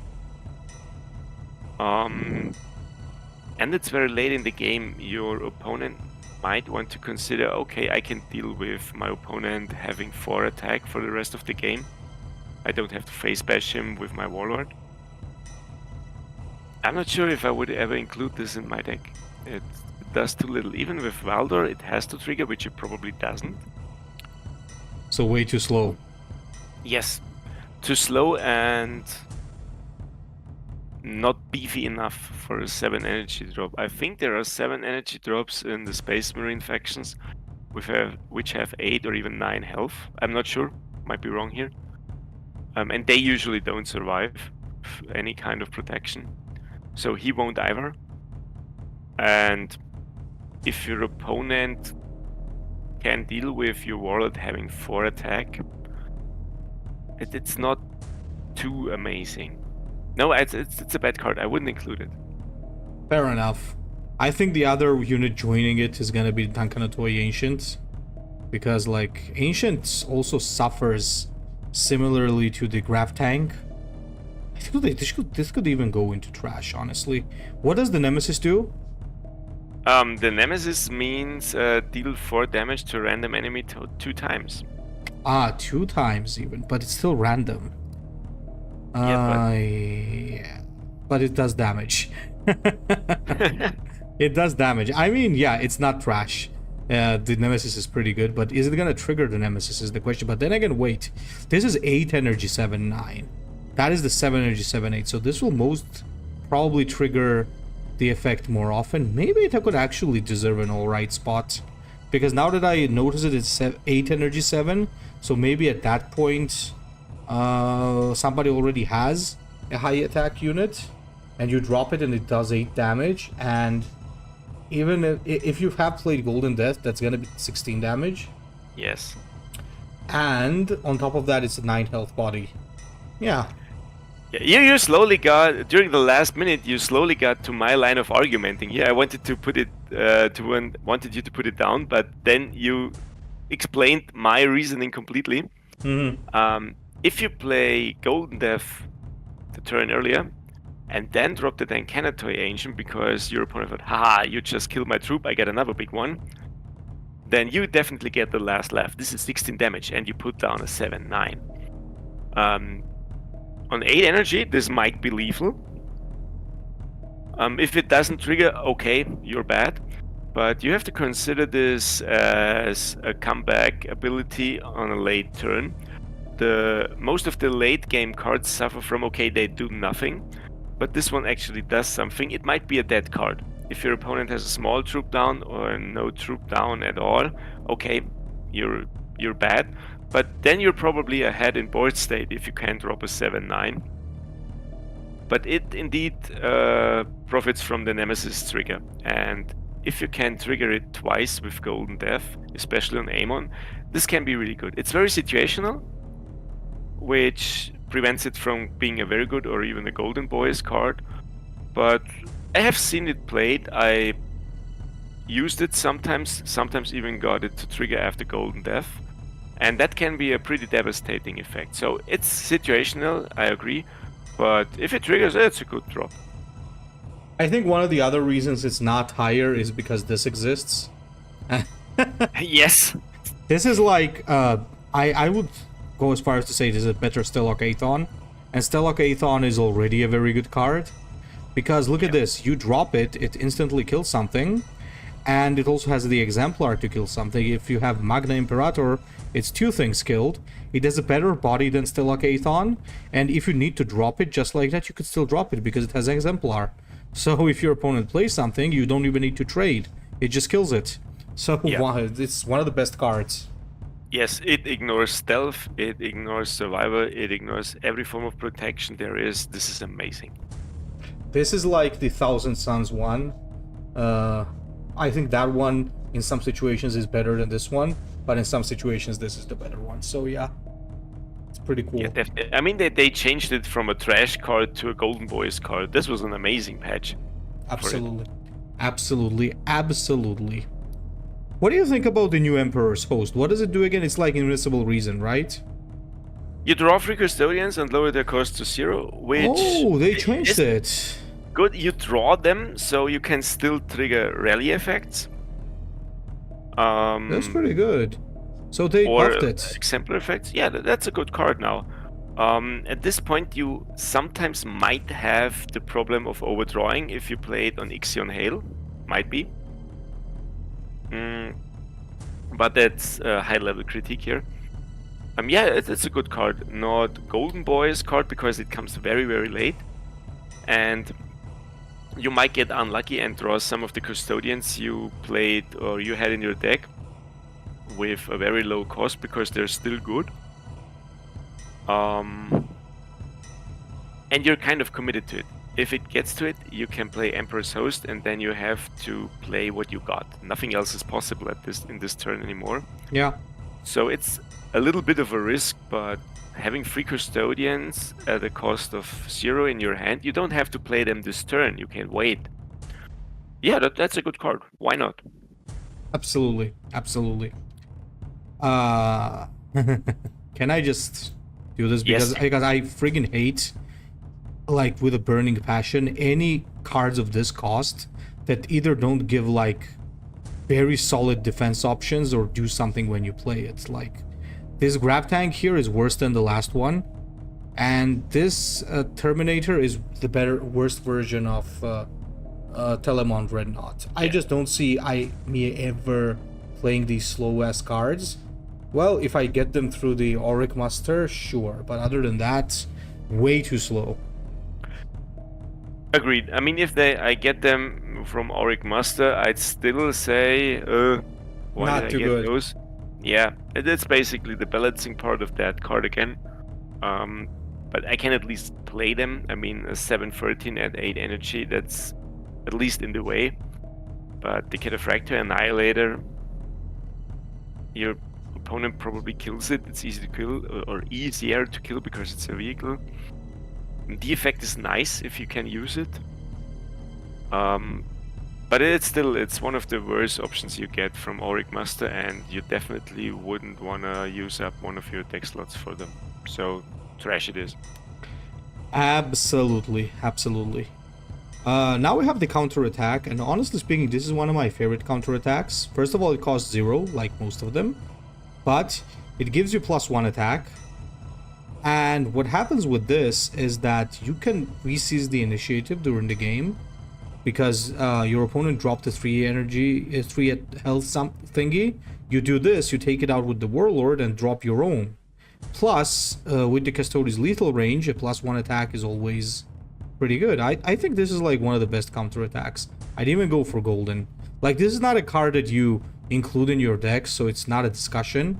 But I think in terms of being like very good, I think it's just really good. What do you think? I mean, for 0 energy and the fact that you don't use a deck slot, I think we have to compare it to other counterattack cards.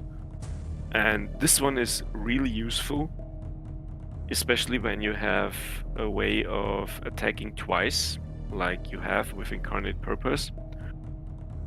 It was better with the old Custodes because there was Auric Master, which dealt damage to everything your opponent had, according to the amount of damage your Warlock could dish out. So it lost a bit of its power, but as you said, it's still good. You can regain initiative early on. You might wanna up your lethal range when you play it later on and use Incarnate Purpose. Yeah, no complaints about it. Still a very good card. By the way, what's inviolable Psyche? I think it's shield on your unit. Yep. Nothing else? Shield per unit. No, nothing else. That's bad. I would say even trash. Yeah, like, why would you do that? Yeah, I mean, the effect is okay-ish.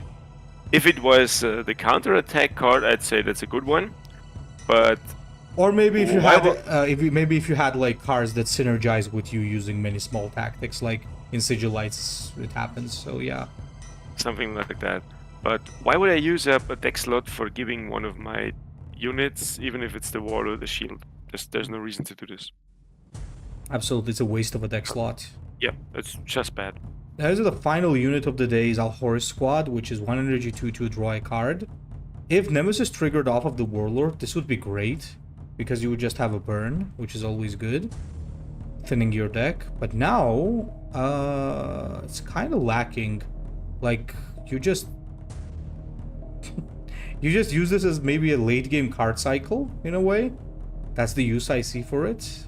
I can see the use on Amon, because you raises damage. But on the other hand, I wouldn't play this. I mean, let's think this through. I play a Loris squad. The Nemesis triggers. I draw a card.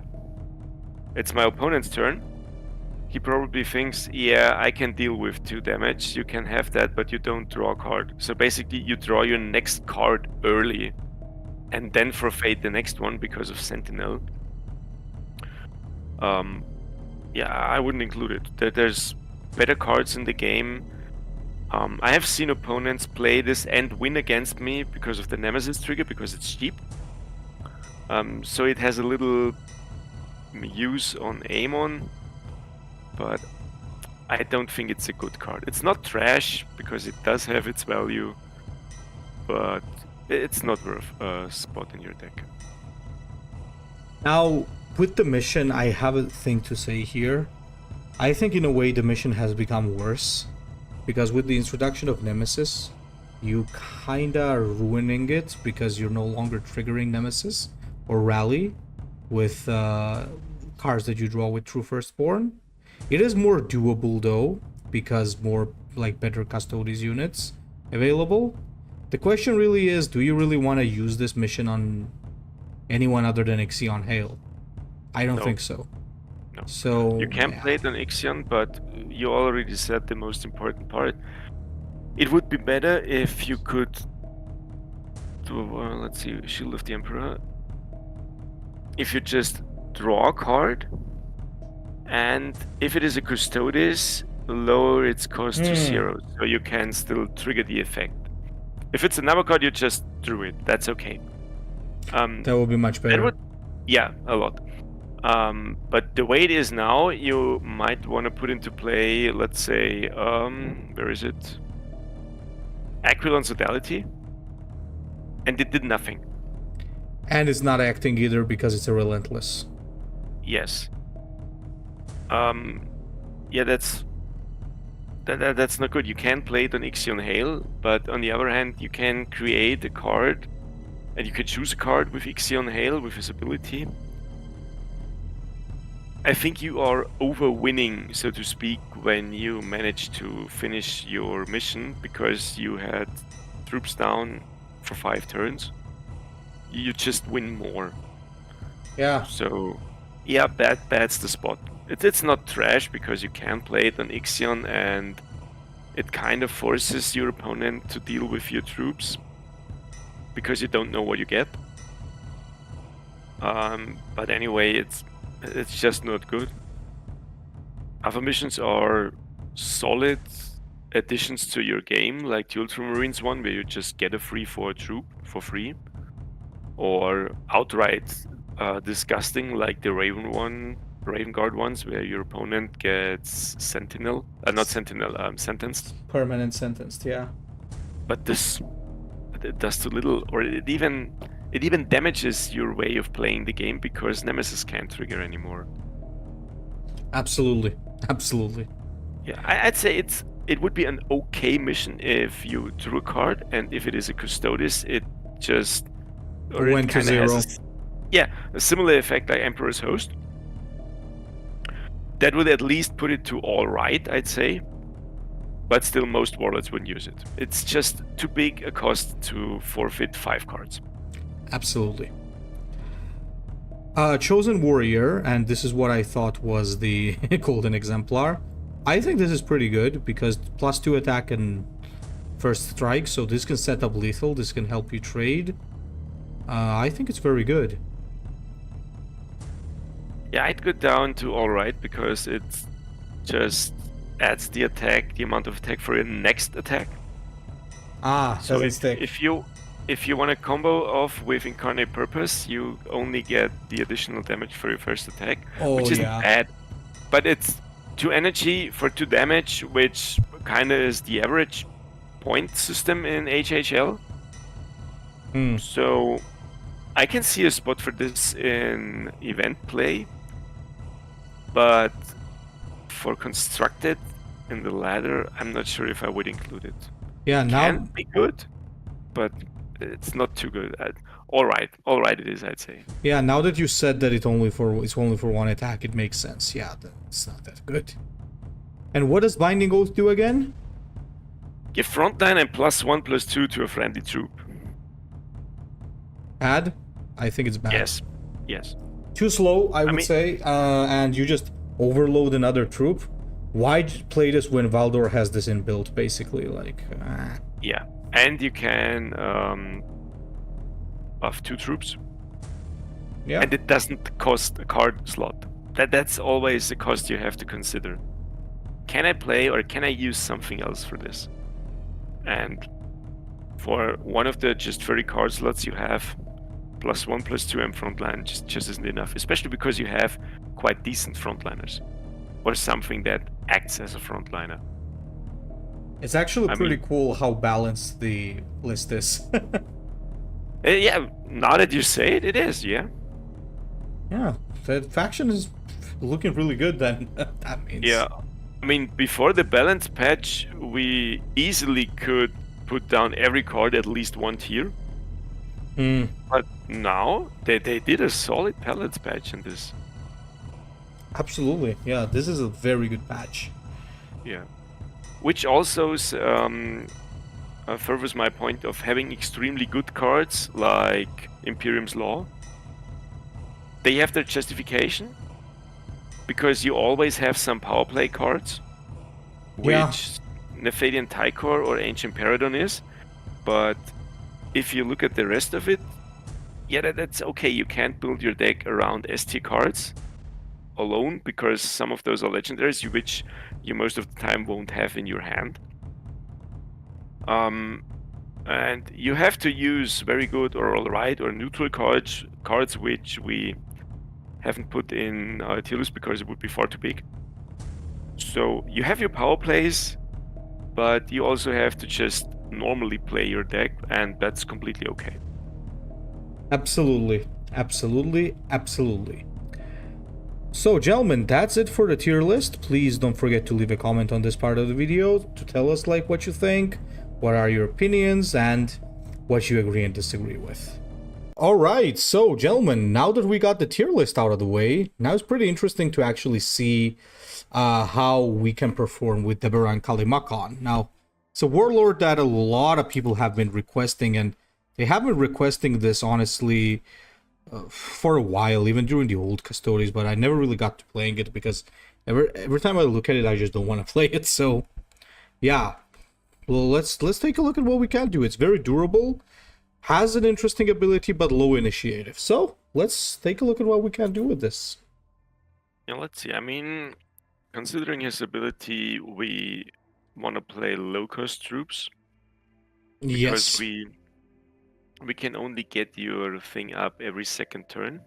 So the other 2 turns we have to draw cards, which leads to us having a very big hand very soon if we don't drop anything.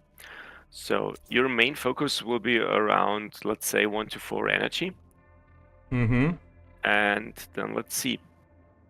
So I mean, we put those in S tier, so they're definitely in.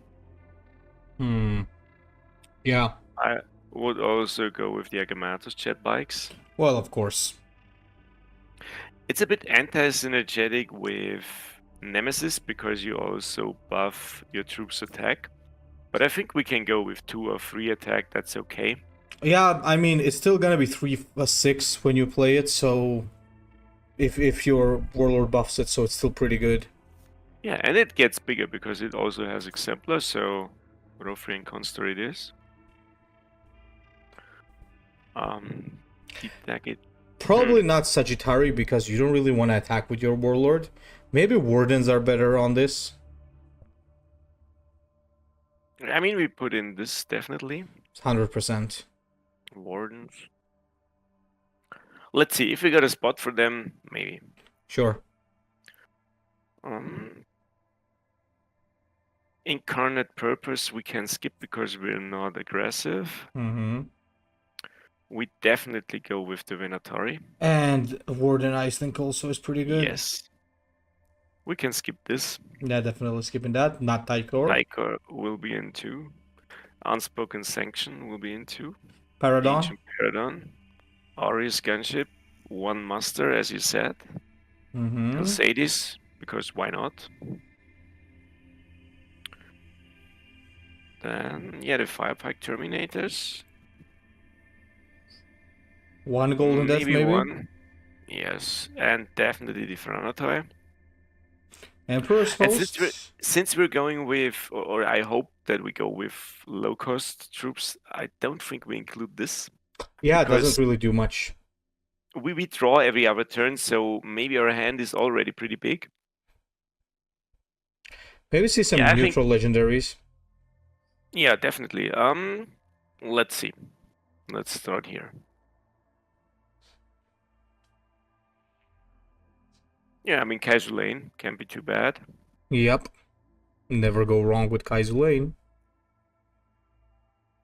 Before we fill up our deck, I would go with some AoE. I would include Kal. Yeah. And since they changed Quelling of Hope, it's not as good. Maybe include one Burning of Bod.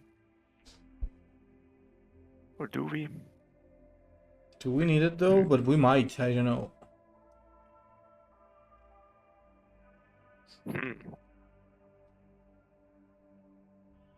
How about Lord Malkiel? Yeah, we only have 3 cards left, so maybe Lord Malkiel is the way to go.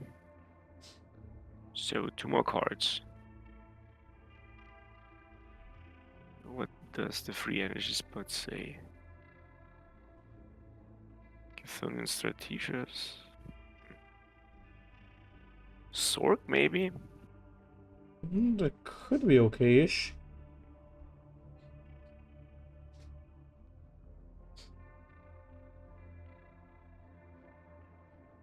I mean, we can't do wrong. We can't go wrong with him. I'm not sure if we want to include Renegade Navigators because we will have lots of cards anyway. I played Renegade Navigators a lot, and he tends to overload your hand a lot. I used to play that on Lotara. It was pretty funny. This is kind of anti-synergetic too. Maybe one Warden? But yeah, then you have 1 spot. So, alright, let's see this. Maybe a bit high, but 5 drops are very good though. Mostly there's tactics. Oh, I got an idea. We can use this. Yeah. Let's ditch maybe the Warden, I'd say. Yeah, the Warden, and get the drilling site. We have draw, so it should be okay. Yeah. Let's see. Maybe we can get rid of 1 Imperium's Law, then 2. Yeah, we could. I would prefer getting my troops out early. Yeah, it's Custodes that tends to be priority. Yeah. Now it's better. Yeah. Well, let's see. Let's throw him into battle. Yeah, let's see what he does. And then our spot in the tier list is either justified or not. I think we put him into... We put him in alright. Alright. So if we, let's say, win half, lose half, we're probably exactly there. If we win way more than we lost, then we were wrong, and if the opposite... Okay. And Knight. Oh, I didn't turn off bots. Yes. Okay, let's play this anyway. Yeah, let's see how it feels. If we get our ass kicked by a bot. Oh, this... Did we really go first? Ah, I see. Look at this hand, though. This is amazing. All the golden boys. Yep. Yeah, gotta do this. It's 1, 2, 3, 4, 5.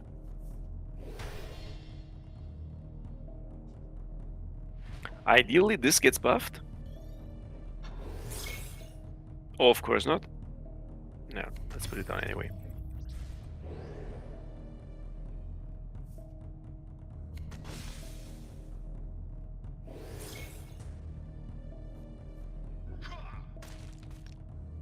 So, what do we do now?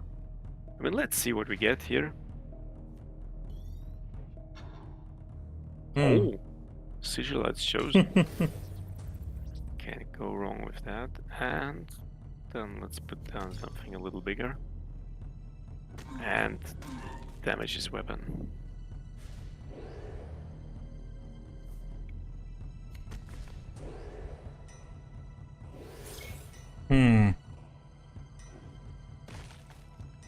Alright, I'm okay with that. I'm okay with that too. Now we just drop Helsades on steroids. Holy shit. Yeah, that's pretty scary. And I don't think we need him anymore. Yeah, I was thinking the same. And get rid of this. Next turn we play this and win. Yeah. Let's see. This is 10, 16 damage already.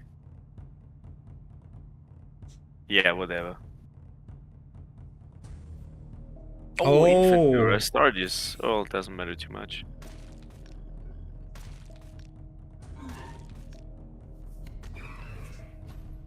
Yeah, at least get rid of the shield. Mm-hmm.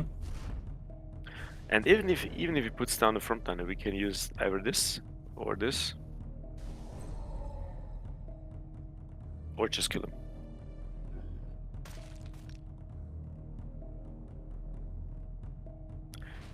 Yeah, okay. We managed to kill a bot. Well, I mean, we managed to kill a bot pretty easily, so that already shows something. Agreed. Agreed. If we had And struggled... he got me some points. Oh, that's 15. Okay. Oh, also got my mission. Well then, settings, bots off. And let's try this again. Ah, there we go. No. Luther. Well, Custodes have pretty bad time facing defenders of Caliban, but maybe this is different. This is actually Depends on how lucky he gets. Let's see. Because the matchup kind of favors him. We are the sons of Caliban.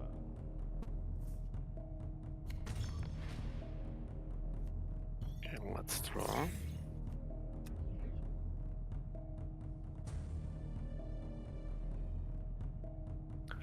Let's see what he does. I mean, if he attacks, I'm happy with that. I'm very happy now.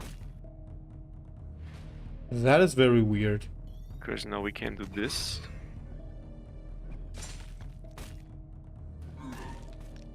I never seen somebody drop it so early. Yeah, I'm not sure why.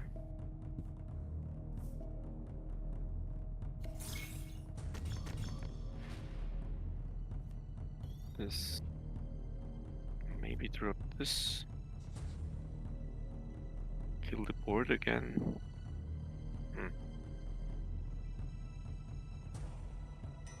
Now let's do this. Ugh. Oh, next turn you can actually fire Pike. Oh, agreed, yeah. But it wouldn't trigger. But he probably will try to get rid of this.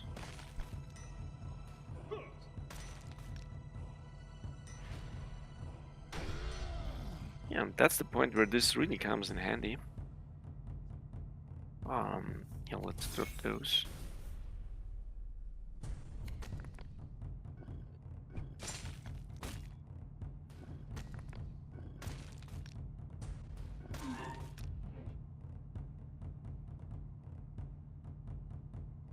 And now he's kind of between a rock and a hard spot because he wants to kill this, but on the other hand, he doesn't want to kill this because then this triggers.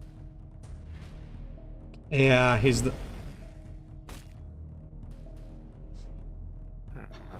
Definitely buff those two. Drop him. And now slightly push him in the face. Yeah, this actually looks decent. That's good. This yeah, is now still that you say it, it does. And it's beating is Luther, still- so... Yeah, this is still big enough to be a big pressure. Oh, now I can kill both. Okay. But fortunately, we got another one. And even if he does have Heart of Caliban, he can't kill everything. He even can't kill this. Behind enemy lines doesn't work, Heart doesn't work, Charisma doesn't work, yeah. It's kinda done. That's cheap. I mean, he can still play, what's it called? Brand of Fire again. Oh yeah, that's his only way out. But that would be very lucky. He has his Reckoning and 2 other cards. Not impossible, though. Yeah. Well, that actually went pretty good. Yeah, yeah. Absolutely, I did not expect such an easy victory versus Luther. Let's go for the next Yeah. one. Okay. Oh, put in play weakless. Yeah, we did that twice.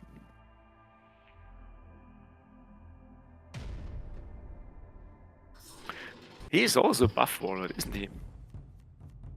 Yeah, they made his cleave too a while ago. Let's keep one. This is good. Also good. What does he do? Nothing unifies like a war. Okay. Doesn't attack. We draw. Yeah, it looks solid. I'm surprised he's not attacking.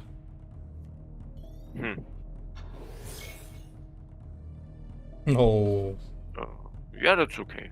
that's pretty good. No, we don't.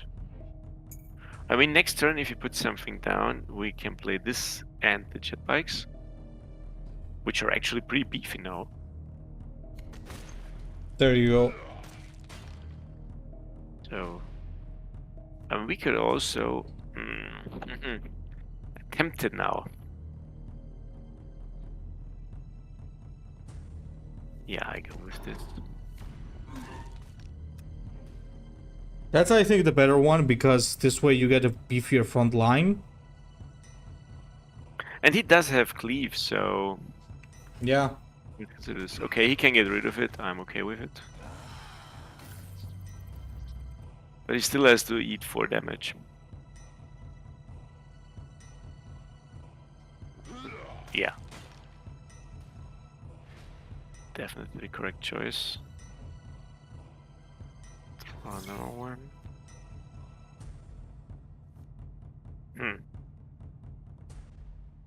Yeah, why not?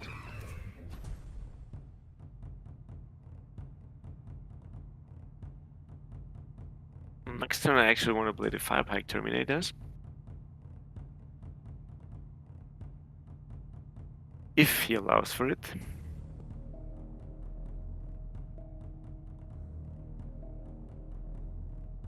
His name, actually. I'd say it's Smash Kisser, isn't it? Yeah, of course. Probably. Alright, oh, now we could play this too. We actually could play a lot here.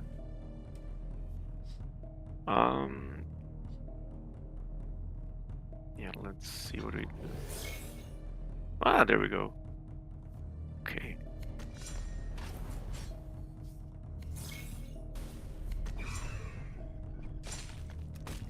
Look at that, 5/6 for 2 energy. Yes. And it can get bigger. Well, let's see what he does. Forfeits? That would be the easy way. Yeah, now he has to. I mean, does he attack? Not sure. It will be 5 damage now. It will be 12 damage next turn. I'm not very familiar with the World Eater's card pool. What are their options now? He can play the jet bikes he played earlier. He's got the jet bikes, he's got that, Oh, okay. is what I wanted to say. And they also have the gladiatorial pits.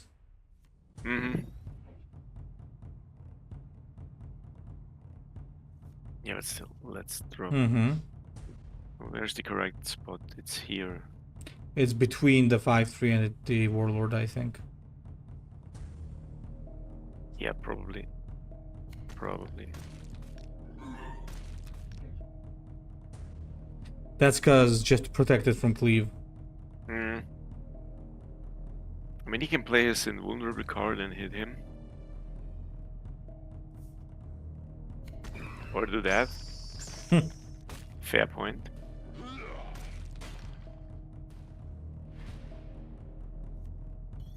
Oh.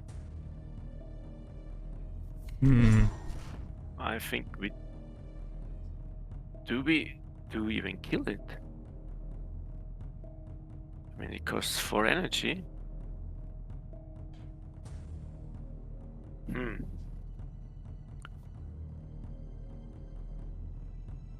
I'm tempted to not do kill it.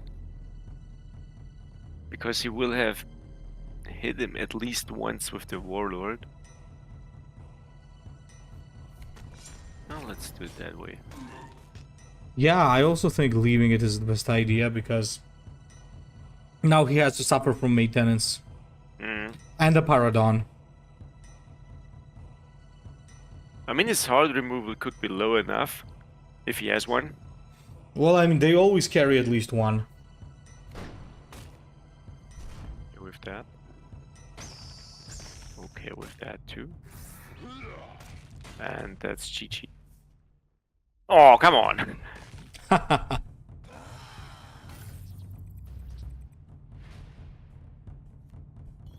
Yeah.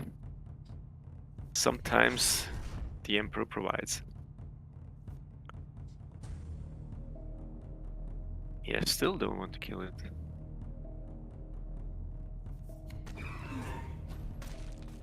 That probably was a misplay, should have played him.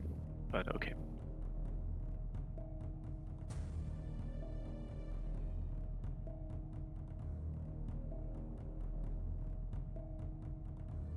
I mean, next time if he attacks, we have lethal with our tactics alone.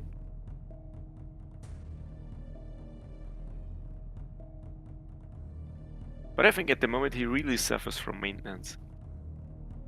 Yeah, I mean, he's only got 6 energy to play, and even if he plays something like Gladiatorial Pits, your Paradon survives, so... Best he could do here is... Jam it, one way jam or it or use the hard removal and just go face. But then he loses. Yeah, the Survivor 5 comes in handy, really good. Oh yeah, of course, he's basically a legendary warlord health, so... Okay. And again, bash face. Ah, okay.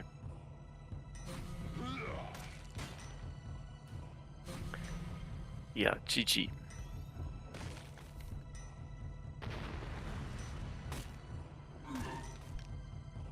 Nice, nice, nice. Well, that's 3-0.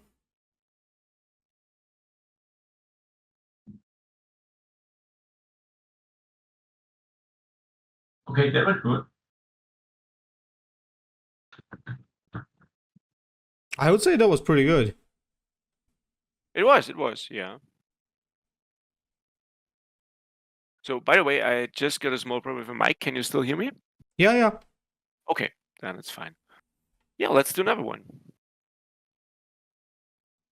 Maybe we underestimated Kalimakon. Yeah, we could have, because now that he has, like, very low drops, technically speaking, it means that he's benefiting quite a bit from that buff, because if you remember, previous Custodes really didn't have anything until Lentum Knights, and even then it was not that crazy. The real game started after Artulon Vets. But now that you have good low drops, this guy actually makes sense. Yes, you started your game on 5 energy, and if your opponent was starting his game early on, you lost at that point. Yeah. And there was always the possibility to just stun or give can't attack to the one big troop you had, and then you were screwed anyway. But now, yeah, I like it. I like the way they changed Custodes. That they re-changed Custodes, so to say. Yeah, it's actually pretty interesting, because the previous iteration, even though it has its own fun stuff, it was just not that good. No. I mean, Paragon Spear and like killing an opponent from full health, it was fun, but it was annoying for your opponent.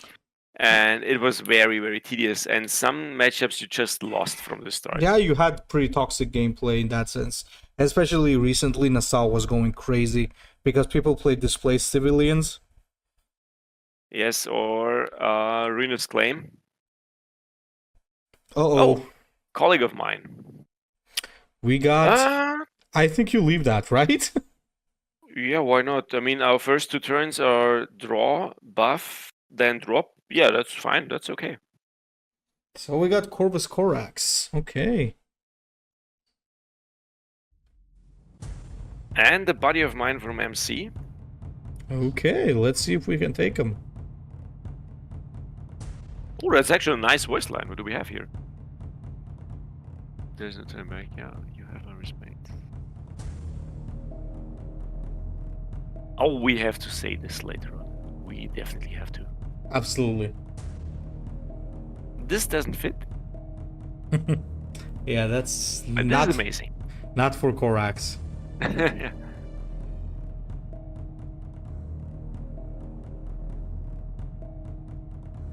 I mean, what's his play now? Stealth him again?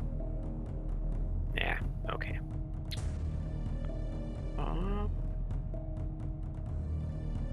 Yeah, definitely do this. Oh, it's good that Zulane didn't get buffed, by the way.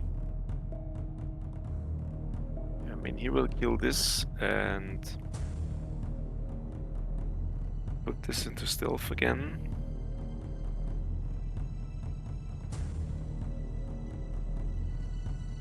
Or that way.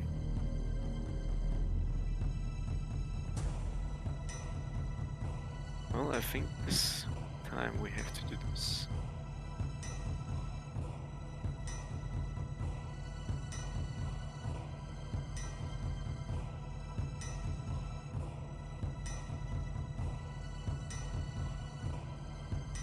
I think he's stuck.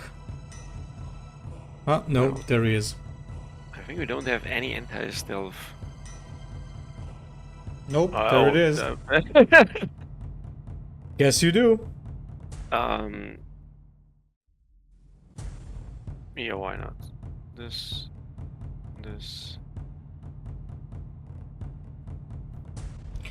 As expected against Korax, our HP is going down quite quick.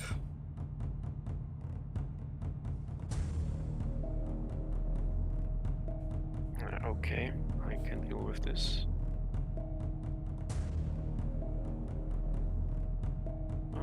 Yeah, let's do this.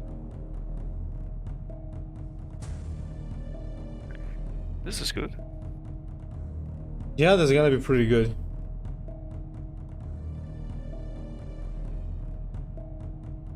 Especially if he drops the Chooser of the Slain.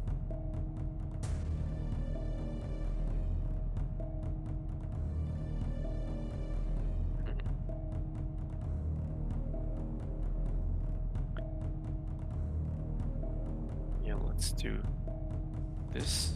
Oh, that was good.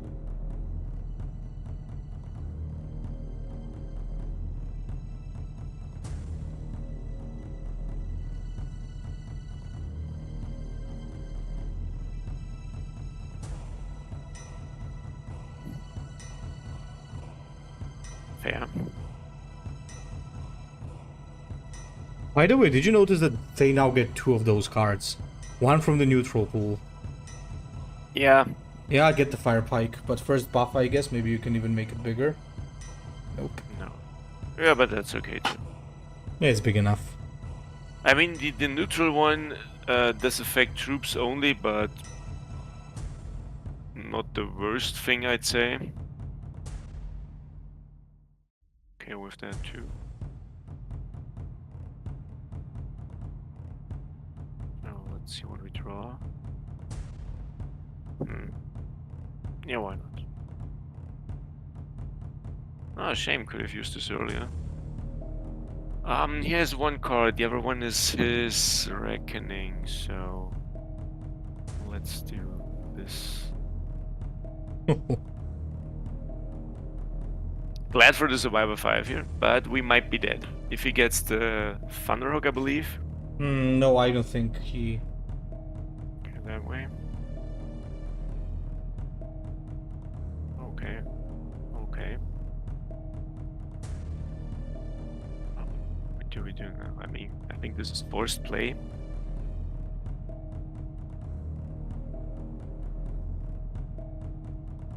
This... yeah, let's do this. This. And... go for face.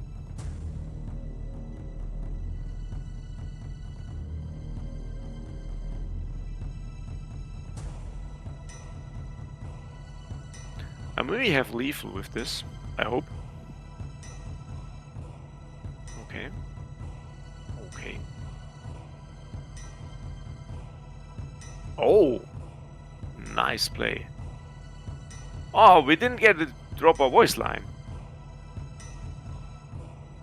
GG though, sir. Oh, lots of a lot of missions. missions there.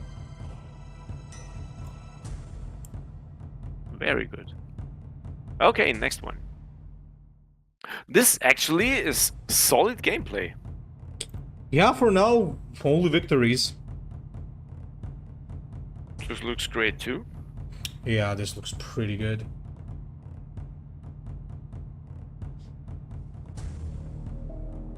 I'm tempted to not use his ability.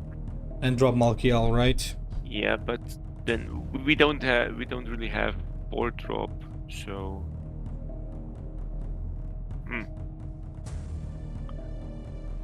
I mean, he will probably attack with this. Let's see what he does. Yeah.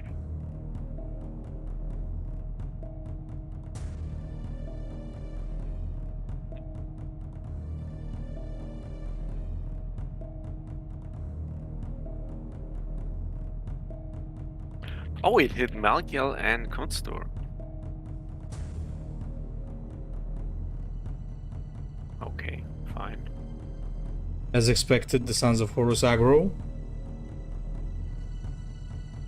So this has 3 attack. Yeah, let's drop this. And this. Ah, that's okay. He probably wants to kill this. And this.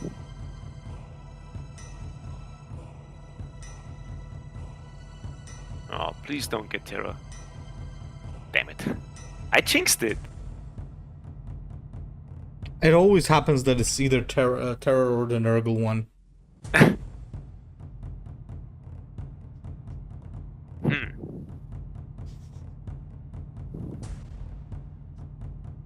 Yeah, that's not good. Can't let him have this. And we could risk it. We might get one of the jet bikes. Ah, fuck it, let's do it. Oh my god, I'm so lucky.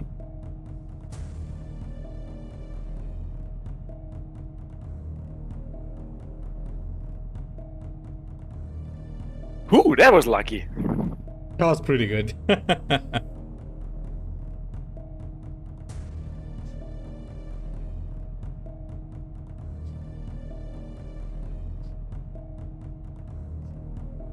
Funny thing, next turn we could play Kalimakon. If he doesn't kill Malkiel.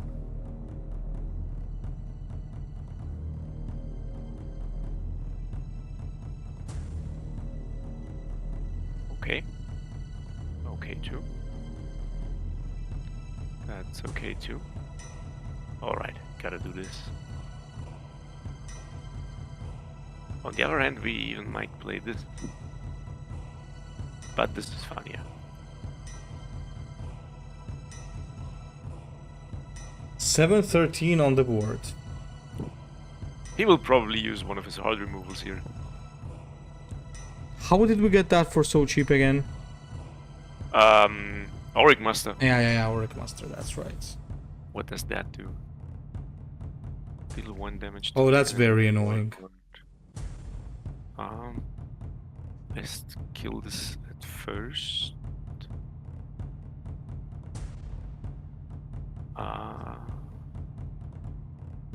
Yeah, definitely with that. And then we might think about doing this. Playing that. Oh, yeah, that's okay. This. Play this. Kill this. As we said earlier in the tier list, this was a card I would never consider for this deck. But at this moment, I think it was better than this because we still draw cards. I mean, as long as you get cheap stuff, it's always... Yeah, agreed.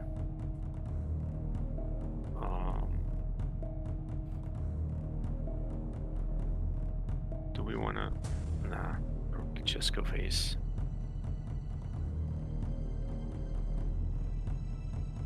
Yeah, What- we got a what's solid the- run now. What's the score? 4-0. Okay, let's go. Is it? Let's take a look. Yeah. Kalimakon. Ah, if we count the... Oh, we count the bot. 1, 2, 3, 4, 5-0 if we count the bot. That was a hard bot. So 5 including the bot, right? Yeah. Now let's see how we fare against our own. Now this is gonna be very interesting. This is okay, I'd say. I mean, Custodes against Custodes is kind of playing sitting duck, because if your opponent drops Ancient Paradigm first, yours is the bad one. If you drop Agamatos Jetbikes first, his is the big bad one. So, not too easy to play.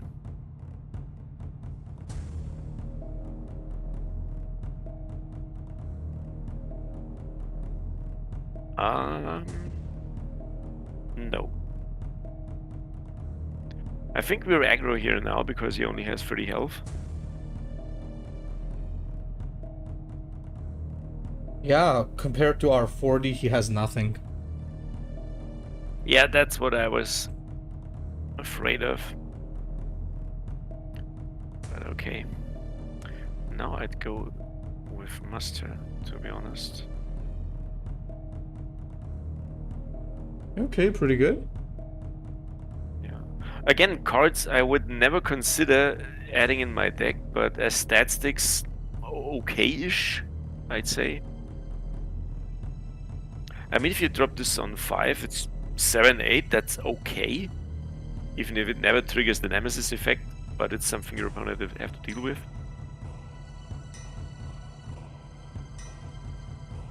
Okay, let's see what he does. Okay.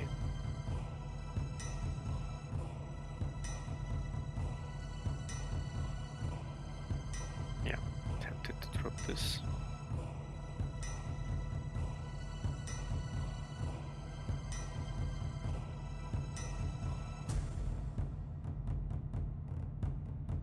If he got Hellsades, we basically can quit. We'll never come back from that. Yeah, that thing is gonna grow and grow and grow. But then again, we do have the unbroken sanction. We do, but we don't have any board presence at all. Yeah, let's see what he does. At this moment, he's probably choosing a Custodes. Ah, okay.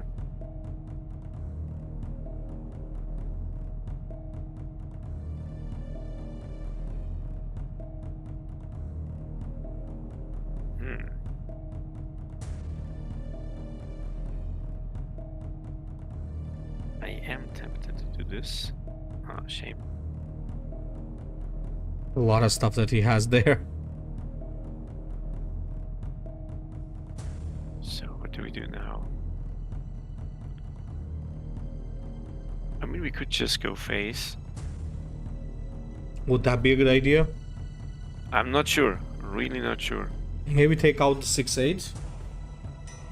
Yeah, I'm not sure. I don't want to bash it. Let's do this. And this. And next turn, even if he trades into this, we can drop Paradon. Which probably makes him drop his Paradon. Oh. Nice one.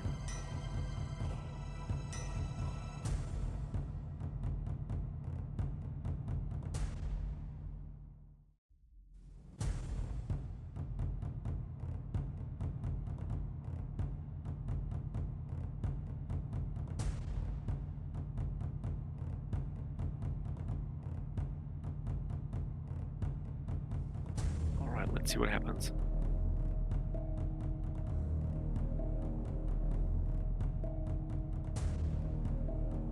I mean, now the effect really comes into play. He has to bash through the shield, he has to bash through the 5 health, and then he has to kill it. That unit is absolutely nuts, to be honest. I like it.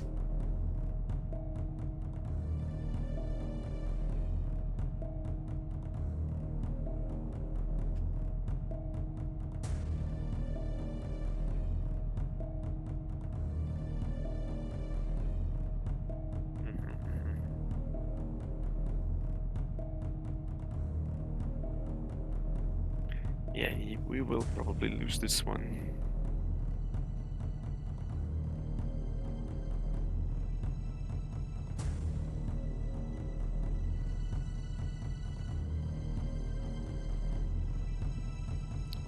Maybe not.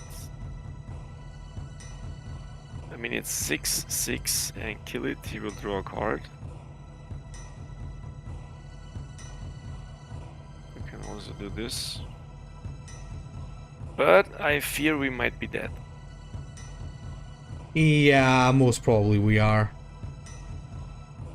I mean, if he has this, it's over anyway.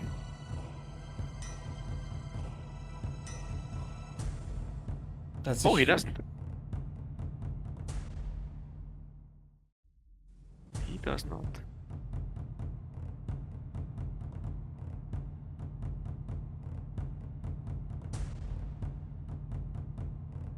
But do you really want to bash into this? I don't believe so.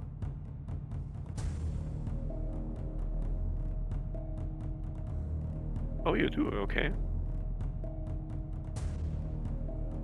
Now we might get lucky. So, let's see if we get the gunship. Ah, shame. No. Okay. But what can we do now? We can kill... You can kill one and you can drop a front line. Yeah, that's probably the best thing to do. And potentially survive another turn. Yep. So, He doesn't get a card. we will not attack. No way, you don't. We just need to get the Ares gunship and it's kind of done. Yeah, that's it. Yeah, okay, GG. Well, you were right. If he has it, then he wins. Yeah, And he had it. that was close. I mean, if we had the Ares gunship, it would have been over. Yeah, but that was we pretty, didn't. pretty close. That was okay. Okay, let's do this. Another Tybalt. Sons of Horus again. Yeah, now we get it. Thanks. Yeah, let's keep this and this.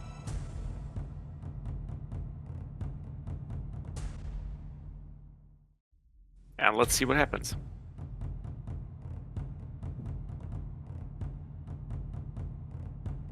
What does this do? Oh, he played Minato Squad, okay. For a second I thought it was his normal drop. That's a very annoying unit.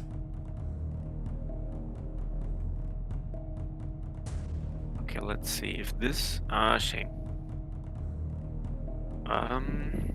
What can we do now? You want to take out Minatus and trade, I guess? Probably.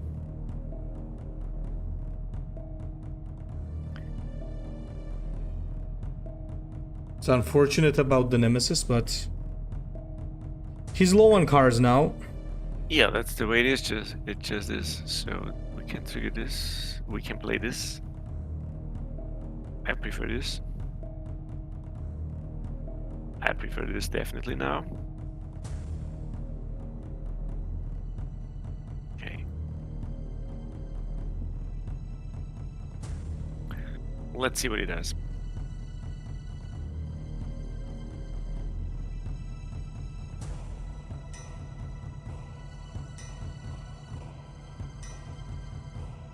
You drop a troop, okay.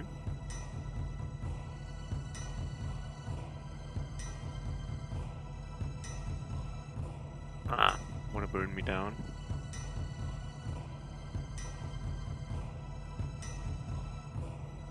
I mean, it's possible, but not now, when there's an ever-growing front line. Yeah, and another one. Yep.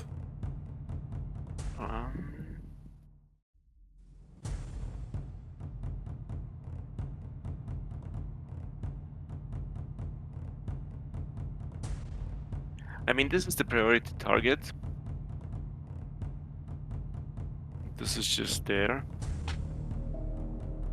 But now we can... Oh, that's mean. That's mean. That is actually very mean. Shame. Poor guy. He probably has to use some of the burn cards on this, like the fast troop or the damage one. Yeah. Oh, that way around. Okay. Yeah.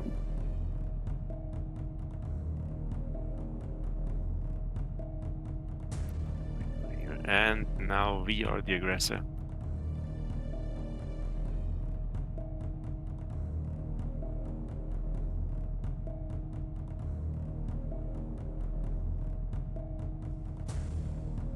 Yeah, now that he's lower than we are, it's just... What's the big drop card for Sons of Horus? There it is. I don't think so. I suppose you would have played it immediately. What? Okay. I mean, that's just it. Yeah. What's with Tybalts today, by the way?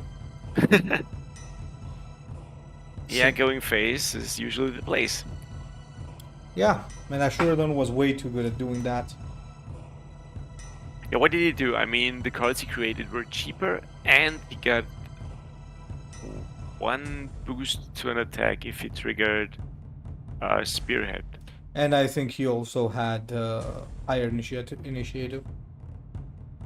Oh yeah, and 35 health. Ooh, Kalidus Assassin. So let's see what we get here. This might be good if he gets Erosion, so he doesn't hit our face every turn.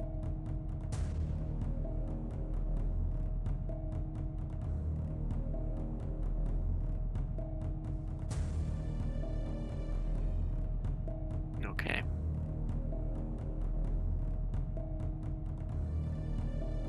No, that might be good.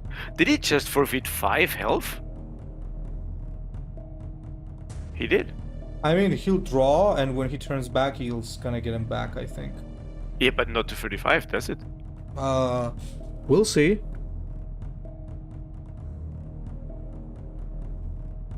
I mean, I don't even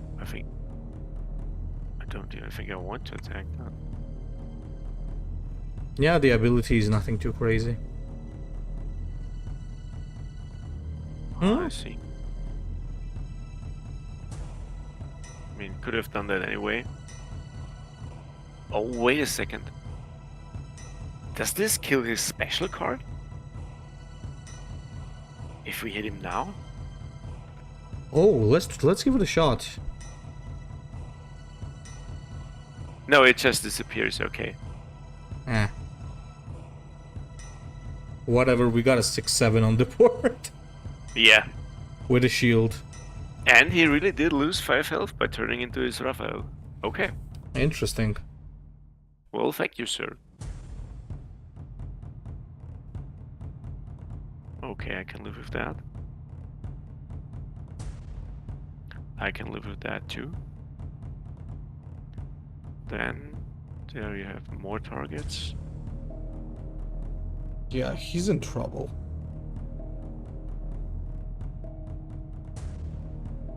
What could that vehicles be? He gets a discount by 2, I believe. Or is it even 3? Armored Regiment. Oh, crap. Well, he didn't kill... show me that Lumen Rust. Let's see if it got cheaper. Ah, -2 cost, okay. So what was the last tactic we played? Well, what did he turn into now? Who the heck is that? Heligmauer. Oh, okay, sure. Okay, but we can kill this easily. Yeah, and we can bash him to death as well.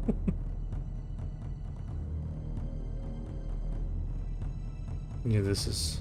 What was our last tactic? I can't remember. Did we even play one? No, I don't think so.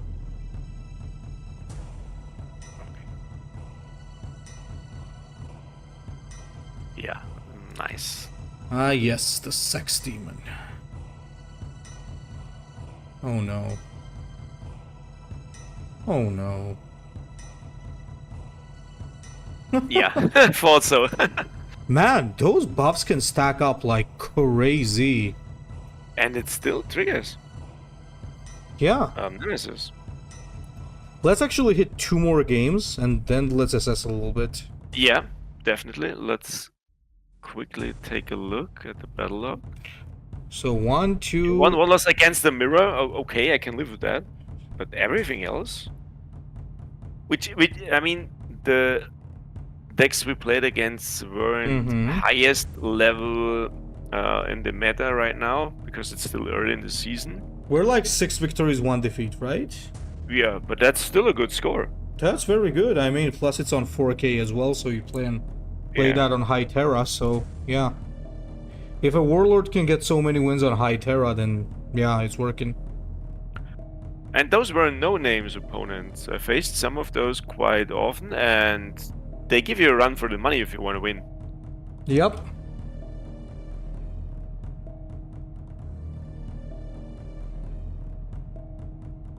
Oh. Alright, our next mirror. Faction mirror, let's say. So we're against the best Warlord of the Custodes. Let's see. Oh man, this is useless. I mean, turn 1 we draw, turn 2 we buff, turn 3 we play Heteron Warden. May ditch Call of Cardis. Everything else? Yeah, let's keep it. Okay.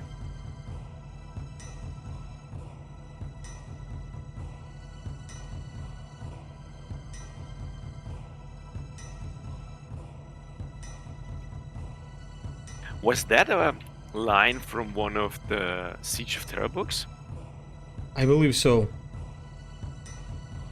Abstain from resistance. Okay. Ah, damn. I would give a lot for having a drilling site here, but... Nice. Oh, damn. That will be mad. Like 4 energy, 6, 7 shield. What is that, man? Like, that's not legal. It is now. Have fun. Now it is.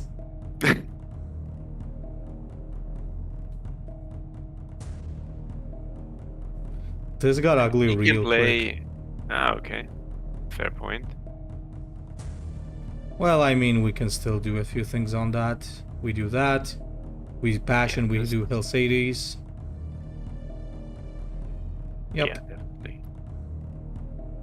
And we can afford some face damage. We got Survivor. I mean, what's his play now? Probably the jet bikes, which can kill Hades.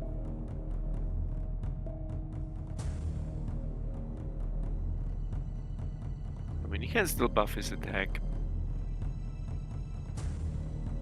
There we go. Yeah. Impressive. Now. Impressive. Okay, not bad, not bad. Impressive. A big bunch of damage that does not hit us.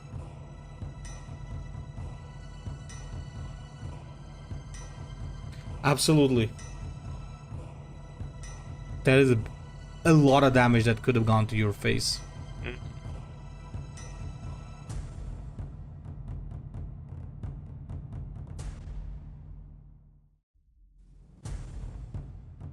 Holy shit.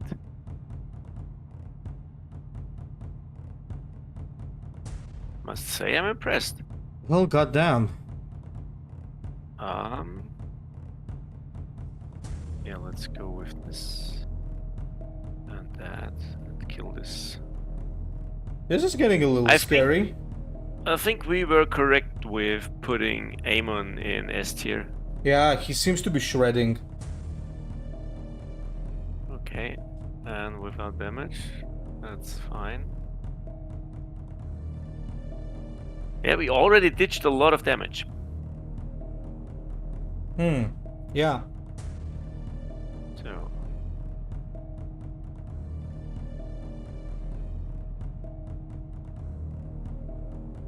Okay.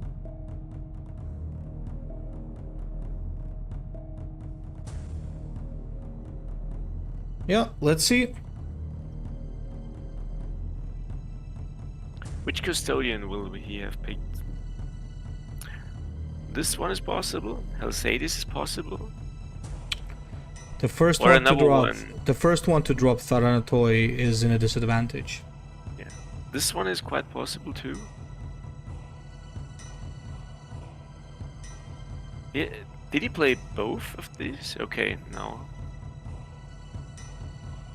I think he Round did. again. I'm fine with that. Oh, I'm this fine is with that actually too. pretty good. Okay, let's see. Um.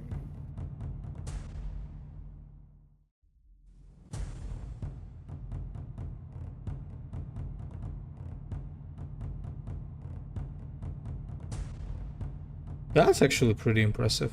Yeah.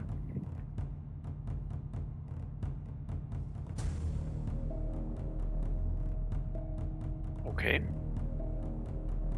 That was to be expected. Tharanatoi, come on. Waste your Tharanatoi. Nope. Nope. Oh, damn. Shit.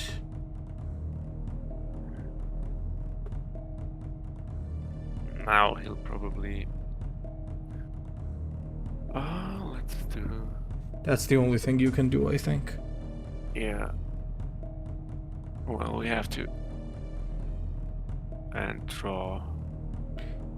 Okay. Yeah, of course. You know what the funny thing is? Show me that Paradon. That's an Auric Master Paradon. That actually, you could say won him.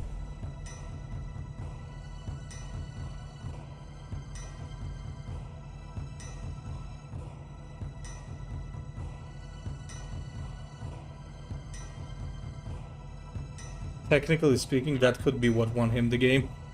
Yes. Yeah, because he could drop both. Galaxor.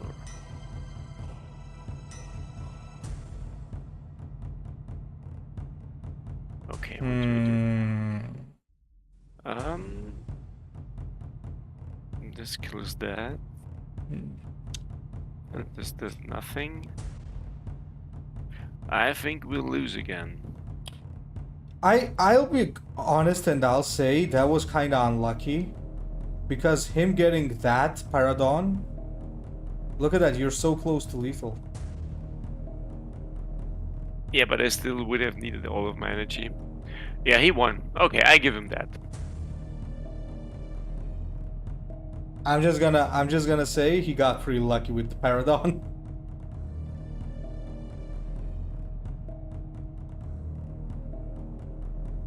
He did. But still. But well, so did we. That was a nice match. Yeah, still, like, well played for sure. But yeah, I can see why Amon is top.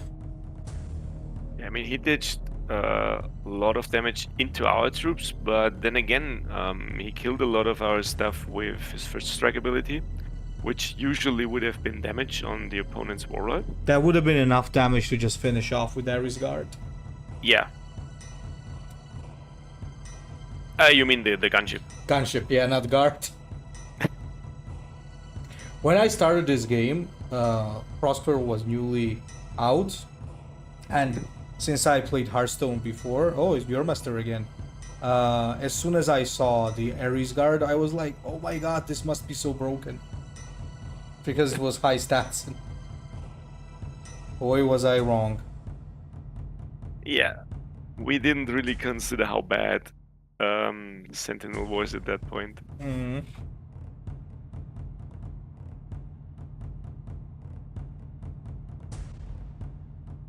What was he playing the last time we played? Korax, I believe. Ah, yeah. No, I don't think. Do we have? Yeah, maybe if we get lucky. We won versus his Korax, right? Yeah. We did, yes. What was the second one that got buffed? Ah, the Canada. I think we got enough cards. Let's do this. Yeah, exactly what I was thinking as well. Oh, this is so good. It doesn't really play stealth troops, so why not?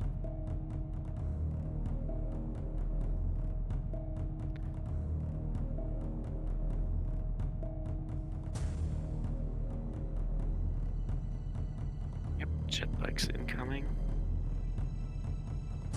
Constor incoming.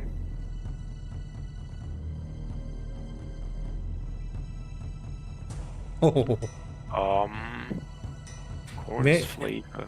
Yeah, maybe we got the counter attack. yeah. Why It not? could be a surprise damage.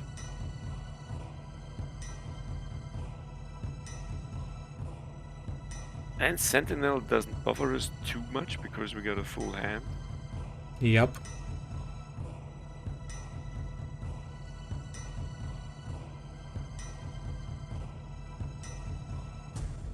Okay. Please kill this. Hmm, Thank good. you. Good, good, good. Just drop the ancient, I guess. Yeah, I do. Too big a stat stick to not drop it. He had like 6 energy, 7, 9. You what? Nuts. Even if it doesn't trigger the effect. Okay, I can live with that.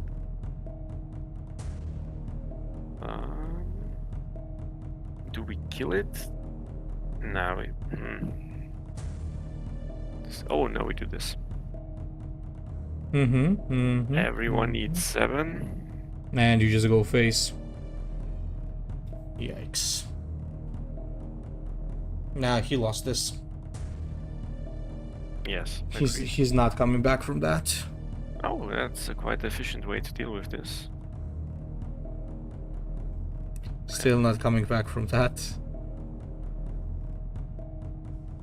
That's 5, 12, 14. Not exactly enough. Wait a second. Let's do this. And hope for a bit of luck. Yes. Mm-hmm.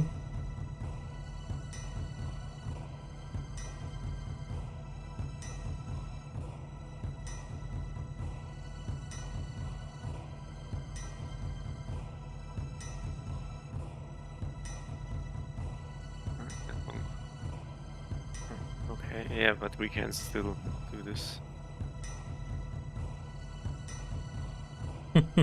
Unlucky. Oh, I again forgot the voice line. That's okay. Okay, one more match you said, and then we have to reevaluate. Yeah, let's go again. Oh, Man. that would also trigger the next mission. That is like actually. I don't it's think we fine. managed this. But Nah, I don't think so. Chaos troops. Okay, one last one. That's pretty fun. I'm actually having a good time watching this.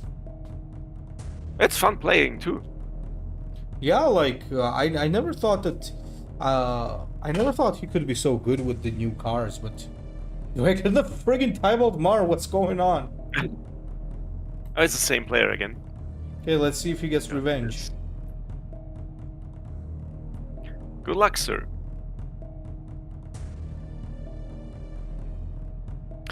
I mean, I was glad that this version of Kalimakon got into the game, Yeah. because the other one, the not Dreadnought version, was just weird. Deal 1 damage, and if the troop survives, can act again. That was strange. It was very weird. I actually don't want to use the ability. He'll probably get there anyway. Yeah, I mean, lore-wise, we should have the Dreadnought because we're I think late into the whole Heresy saga already in terms of game lore. Agreed, yeah. I mean, he got into the lore with Sanguinius facing the demons in the Yeah, Cygnus Cygnus incident. Yeah. That was the first time he got mentioned in the lore, and then immediately got Dreadnought. Yeah, I mean, you know, it's just a small piece of lore. Okay. Custodes comes There's in, slaughters demons, survives deadly poison, refuses to elaborate, becomes a dreadnought. Basically, that's the lore.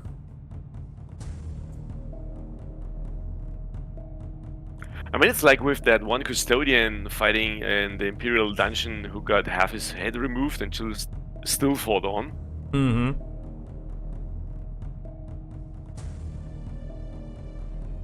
And now...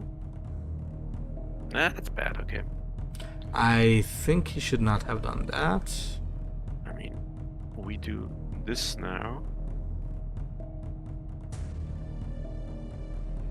Do we do this now? Hmm.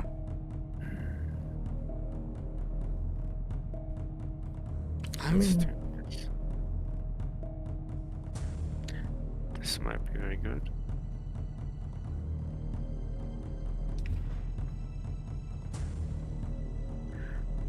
I mean, he could drop another troop and play that for energy, give chaos signs to everyone.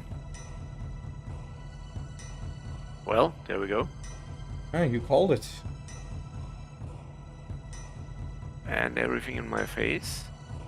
Yeah, okay. In this case, let's do this.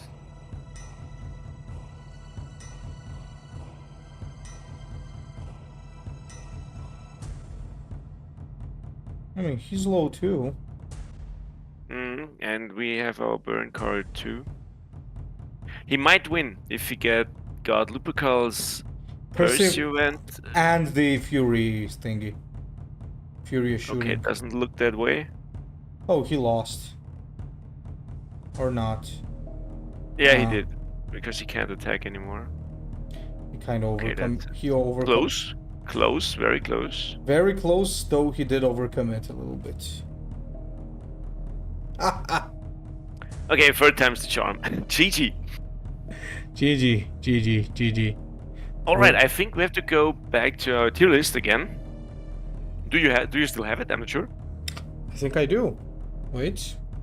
Alright, so yeah, we had Kalimakon in Situational. Honestly speaking, now from what I watched, I liked him better than Ixion Hale. Yeah, the playstyle was an interesting playstyle. You had to think about, do I want to buff my troops? Do I want to drop my troops? And so far we won against Luther, we won against Strega, Korax, Mar, Multiple Calidus Mars. Assassin, and multiple Mars, and Lionel Johnson. And those weren't bad players, those were good players. And our only defeats were 2 faction mirrors, one against Amon and one against Hale. And both were very close. Yeah, so I'd say it was a solid run, and I think we have to reevaluate. Yeah. I'd crank him up to very good. Now, of course, I don't think that all the warlords in very good are equal, but I definitely think that Kalimakon is pretty cool. From what I understand, his main advantage is that when he buffs a troop early, then he has a very big power play. Like, he can drop, for example, a Tycor, which is like 6-7, which is insane, or he could drop a stronger Paradon. So these things like really add up. So I think his whole point is that he has a mid-game power play that really makes him strong, and due to his card draw, he doesn't suffer from Sentinels. So yeah, he's pretty solid. Yeah. Yeah, also pretty endurable with Survivor 5 and 35 HP, which basically puts him up on the same level as any Primarch in the game. Absolutely. A little bit better, in my opinion, because Survivor 5 is better than just 4 or 5 more health. Absolutely. But yeah, he was fun to play, and we got quite a score. And guys, Again, go on. So, again, I would have to see how he fares at the end of the season when all the meta stuff comes out, but during season, actually a good warlord to play. Absolutely. And guys, what I was saying, don't forget this was your suggestion, so was it cool of you to suggest us to try this warlord? And if you have any other suggestions, just feel free to leave in the comments and we'll see what we can do about it. So, hope you guys enjoyed another collab between me and Constantine. And yeah, we're gonna have more, guys, in the future. So, thanks for tuning in, and we'll be seeing you guys. Thank you too. See you guys.